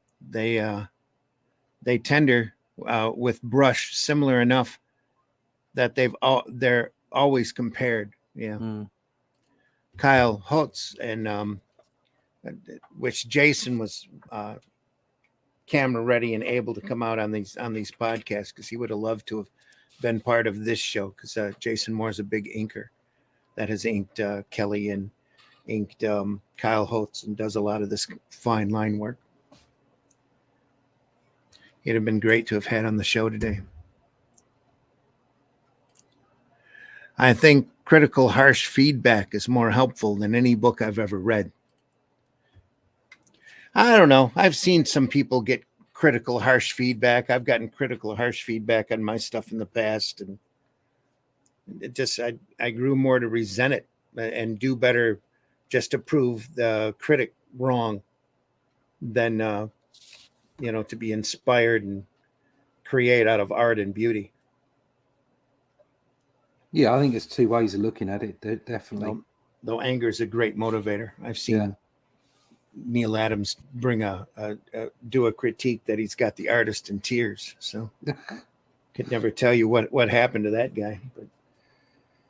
But yeah, I mean, to a point, it's like, well, does he want to do it or doesn't he want to do it? Well, that's why Neil was so harsh in his critiques. Yeah, she was there, lifeless and inanimate, thrown across the bed. Another great piece. I have this piece that a plate of this piece taped up to the wall of my basement here. It's such a great example of his work. This is all cross hatching here.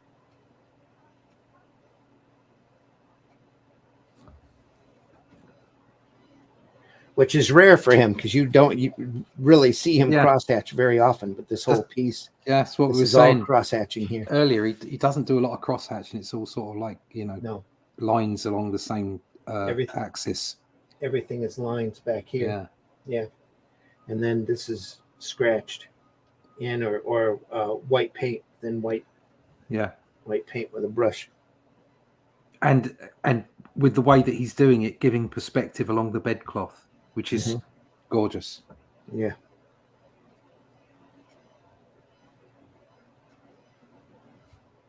Another classic pose here.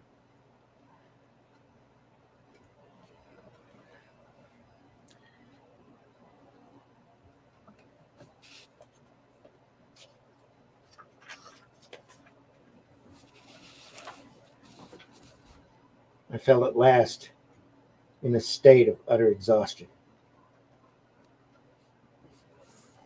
Some mighty thin trees.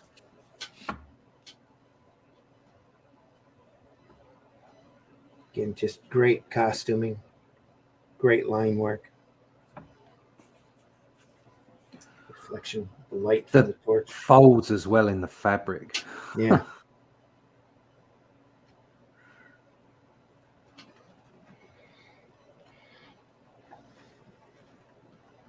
Everything here is like at work. It just all of his skills and inking are coming through. Right down to the finest little blade of grass detail. Skip's got an interesting story about Neil Adams, just there in the comments. Yeah, got it. I tried to get a critique from Neil Adams. He asked what I did for a living and if I had paid, had paid vacation, and then gave my son a print for free. Never looked at a page of my work. Yeah, that's as much a comment on the industry as it is on art. I'm afraid so. Yeah. No, I had a chat with Neil Adams. I never showed him any of my work. Mm-hmm. I just went and had a chat with him. He was funny bloke. Depending upon the time that you caught him. Yeah. Yeah. And what I mean, I don't mean funny, ha ha. I mean, he was a funny bloke. Yeah. It was sometimes you'd catch him in a good mood, and sometimes you didn't. But he was, it was temperamental, and I found a lot of the artists from that period are kind of like that, especially at shows. Sometimes you catch them in a bad day, in a bad mood, and they're pure curmudgeon. And other days they want to talk and they're laughing and they're telling stories and just having a good time. So that's why makes them human. Social media was such a bad move for comic books. Yeah. Because you got to see what a bunch of scumbags most of them were. I'm not taking myself out of that grouping, by the way. I've been around artists like I think Grell and Chaikin to me are examples of that. You catch them on really bad days and they don't want to talk. Their answers are short. They're bitter. It doesn't look like they want to be there. Yeah, that kind of thing. And other times you catch them and they're smiling and shaking your hand and giving you all sorts of advice and just having a great time. They're humans. Do you know what I mean? Humans, yeah. As such, they've got different moods. It's just that it's that old adage of don't meet your heroes kind of thing. Yeah, because so many people of whatever stripe seem to think that everybody wants to know their inner feelings on the internet. Mm-hmm. And I think the younger creators suffer more from that, although there's a select few older creators who like to tell you what they think as well. Yeah. And it's just, I don't want to know what you think. I don't want to know what your political views are. I don't want to know what happened to you last Thursday. Do you know what I mean? I'm not interested. I'm interested in what you're creating. Yeah. I don't want to know. And I understand now that the world has changed, and maybe from a creator's perspective, certainly from an independent creator's perspective, which some of the reason why we do these videos is so that people can have an insight into our character, Right. and want to connect with us. But at the same time, you know, I might say the odd thing or have the odd opinion or make the odd joke, but I'm really not here to have a political conversation with people, or a religious conversation, or a conversation about my, you know, innermost thoughts and feelings. I'm here to talk about art and comics and creating stories. And obviously that touches on your real life aspects. Sure. But, you know, it's the problem with social media, isn't it? And I'm not keen on it. I'm not keen on it at all. I just want people to talk about creating comics, because that's what I really enjoy. I don't want to talk about anything else. And unfortunately, it seems that social media is full of people's personal opinions about things other than comics. Yeah. Yeah.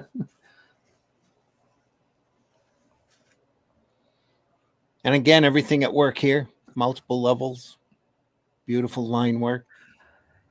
Yeah, Great again, texture. just such a simple picture, really. I mean, it's a simple view, but it just, the visual interest is off the scale.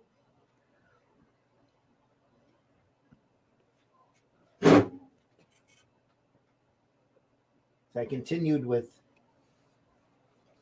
what's that?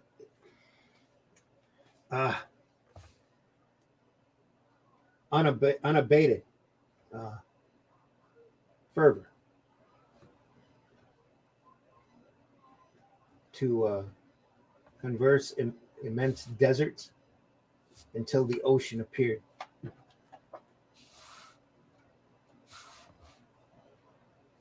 Again, just the lines working its magic here.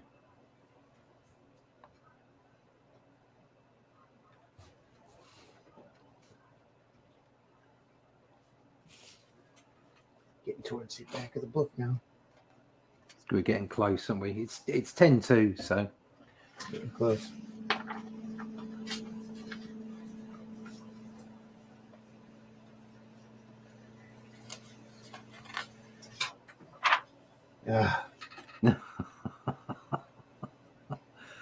the ice all jutting up. We're still surrounded by mountains of ice. Amazing. It's again the angle at work here, contrast with the sky, lighting, just phenomenal.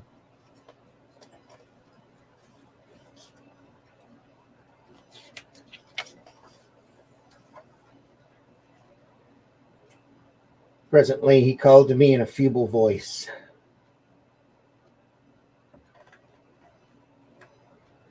That took a little while. Look at that. Look at that shirt. Yeah. Just amazing.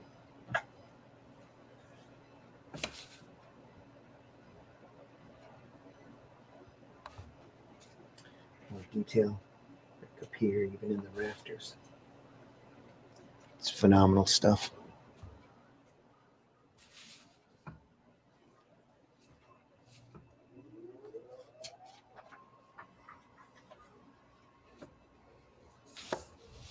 The creature, polluted by crimes and worn by the bitterest remorse, where can I find rest but in death? The lighting here, it's just amazing. Oh, just. But you can see that he's used that in some of his other stuff. In just the way that face looks is so familiar. because of the Swamp Thing stuff. Mm-hmm. Yeah, very much so, with the nose cavity work in there. Yeah. Yeah. And the chiseled knuckles, just gorgeous.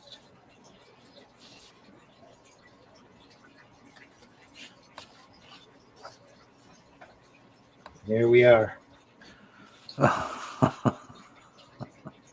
That's fabulous. Monster on the Shore.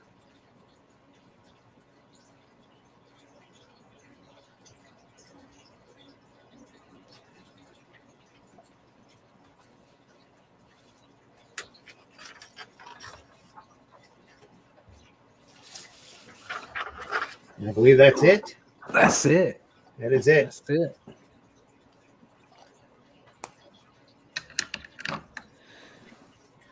Bernie Wrightson's masterpiece. Stephen King.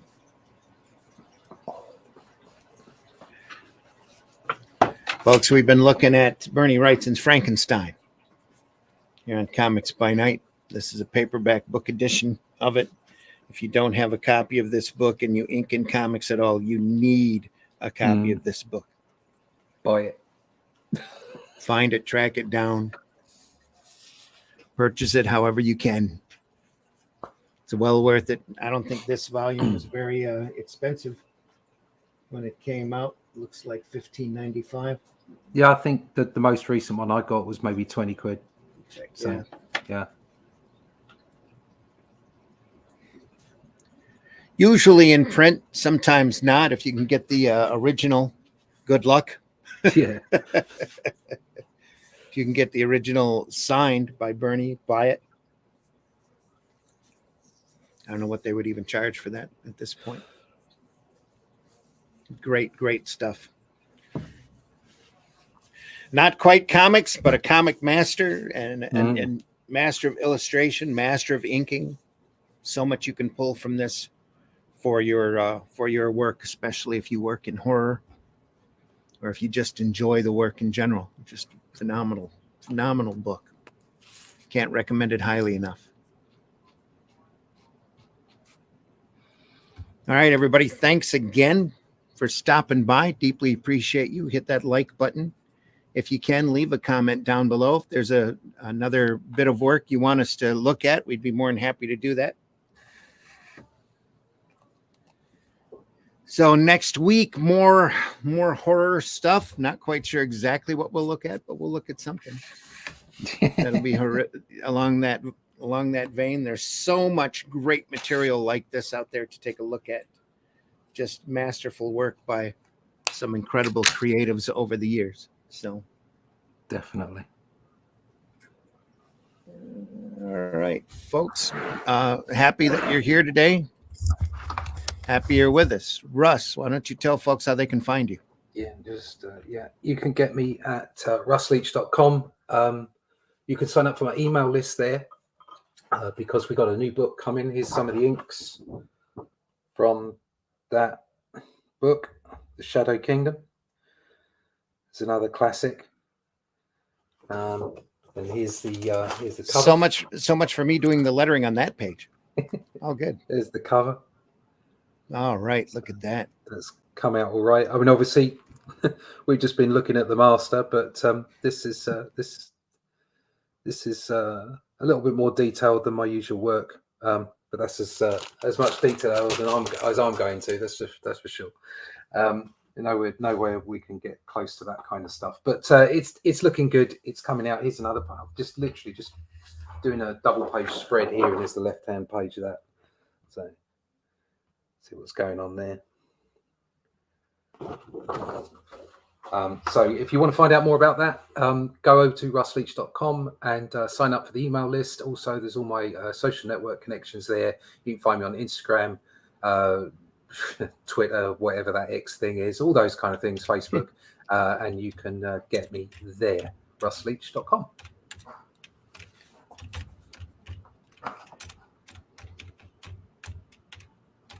Okay, hang on. Good, I wasn't muted. Sorry, folks, for that.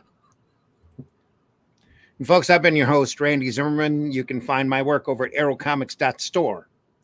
where you can find such works as Calico of Shard, which is a fantasy book that I've created with artwork by C. Michael Lanning. Herobot Zero, which is a book I do on my own. It's a 3-foot tall giant robot. Some great fun adventures with a grouchy old robot. There's 2 issues of Herobot Zero available over at aerocomics.store now, and also Paragon, which is a superhero title that's very close to my heart. It's got a great twist ending on it with artwork by J.R. Harris. You'll see more of that hopefully in the new year coming soon. And also over there should be The Fool,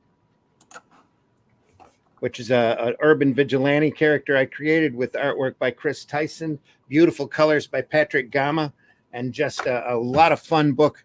A rodeo clown of justice. Guy goes around, fights street crimes with practical joke weapons, and then steals a section of their clothing to incorporate into his action suit. So when a kid asks him if he has any superpowers, he looks around and leans over to the kid and whispers at him, "I have the mutant power to sew."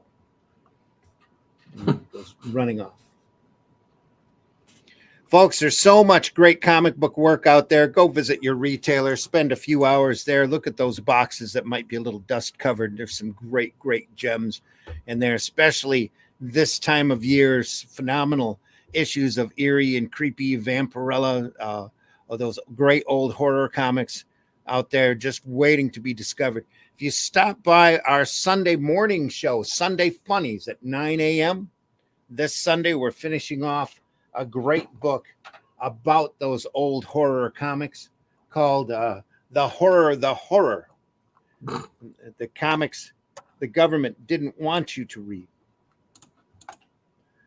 Some great covers there, and some interior work.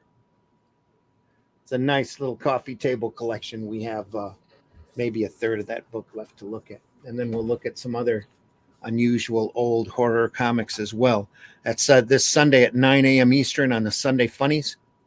We'll be back again for Comics by Night here Friday at 5 a.m. Also, we're always archived over at the Indie Comics Network, the Randy Zim YouTube channel, and Comic Book Black Belt YouTube channel. You can always catch us, line us up anytime. Got a couple hours or so to spare, just pull up one of those old programs and take a look at some of this great stuff that we've shown off over the last year or so. Especially, we've got 12 issues dedicated to Watchmen, one issue apiece. Yeah, again, if you get a chance to get that Frankenstein book, definitely pick that up as well.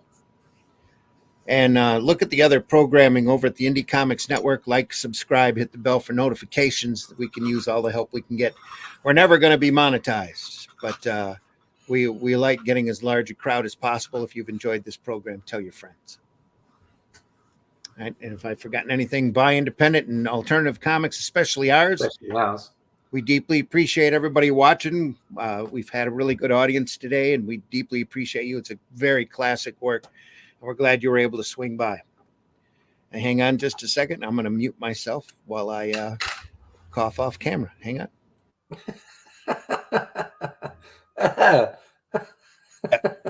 Had it building in my throat. Nobody wants to hear that stuff. Nobody.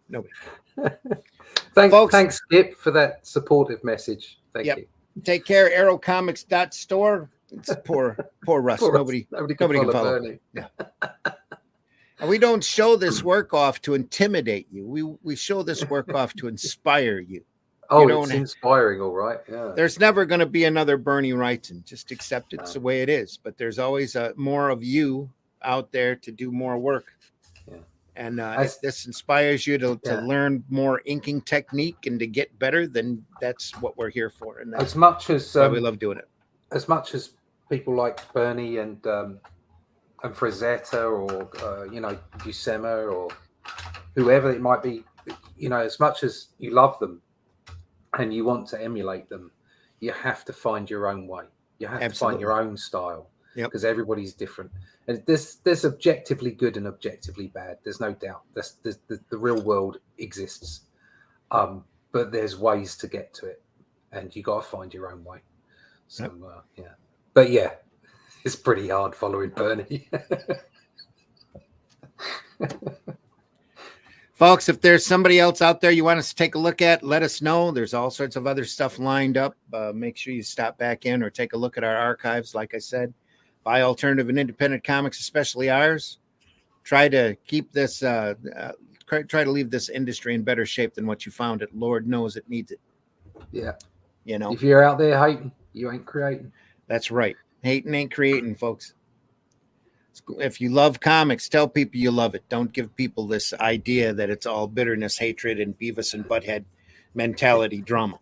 You know, just some crappy stuff going on out there that's unnecessary. We all just need to sit and do our work, show our work off, talk about the greatness of this industry and this work, and not stop crying. Comics broke me. Anyway, get over it. Make better comics. Yeah, some folks aren't supposed to be here. That's the way it is. So, and some folks will be here whether they're supposed to be or not. You just can't get rid of us. Can't get rid of us. No. And every time we ask HR about that, this is what they say. Joke's on you, bitch. I love this shit. Right. The thoughts go out to her, by the way. She's not well at the moment. Nita? So, yeah. No, I'm sorry to hear that. Yeah. So I hope you're feeling better soon. Hope so too. So I wish them all the best. I know C wasn't feeling good there for a while. So yeah, he's swap around now. See, that's swap through that family. They don't deserve that kind of stuff. So, folks, take good care of yourself. Have a great weekend. We'll see you Sunday morning. Sunday Funnies, 9 a.m. And then back here next week, 5 a.m. for Comics by Night. All times are Eastern, so adjust your clocks and alarms accordingly. If you want to catch us live, chat will be open. I don't have plans to record another episode or pre-record an episode for another couple of weeks. So we'll be live at least until the start of November, another week or so. And then I have the Grand Rapids Con coming up in the first weekend of November. Looking forward to that. Get to teach a little cartooning and talk comics and maybe moderate another panel or two with people you love so much. Anyway, take care, everybody. We'll see you soon. We're done, yeah. Love you all. Take care.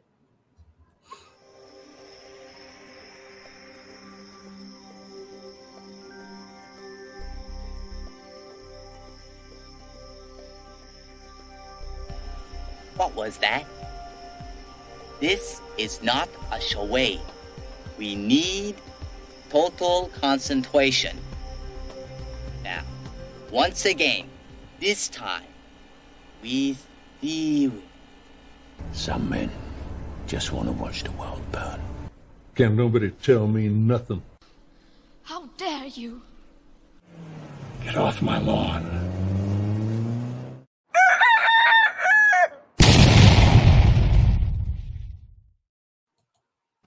The views and opinions expressed within the video content found on the Indie Comics Network are those of the speakers and do not necessarily reflect the views or positions of the Indie Comics Network or its sponsors. Have a question or comment for us to address on the show? Have a topic you want us to talk about?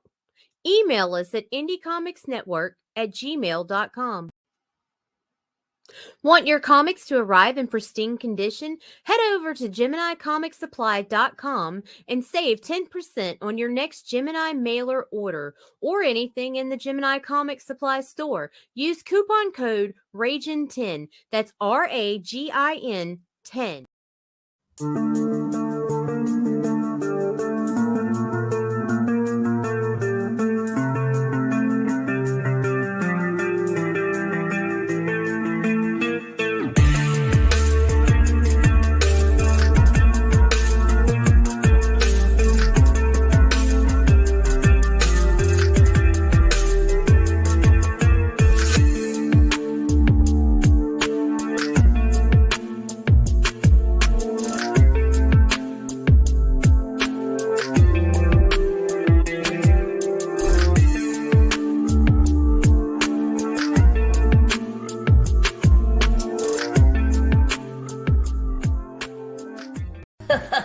Silly, simple bastard. Let's talk about buttered sausage. Talk about buttered sausage, where it comes from, what it does. Why is it doing what it's doing? Get it out of my face. Buttered sausage. It's not my jam. I don't buy jam. I buy honey, and I kiss it on the lips.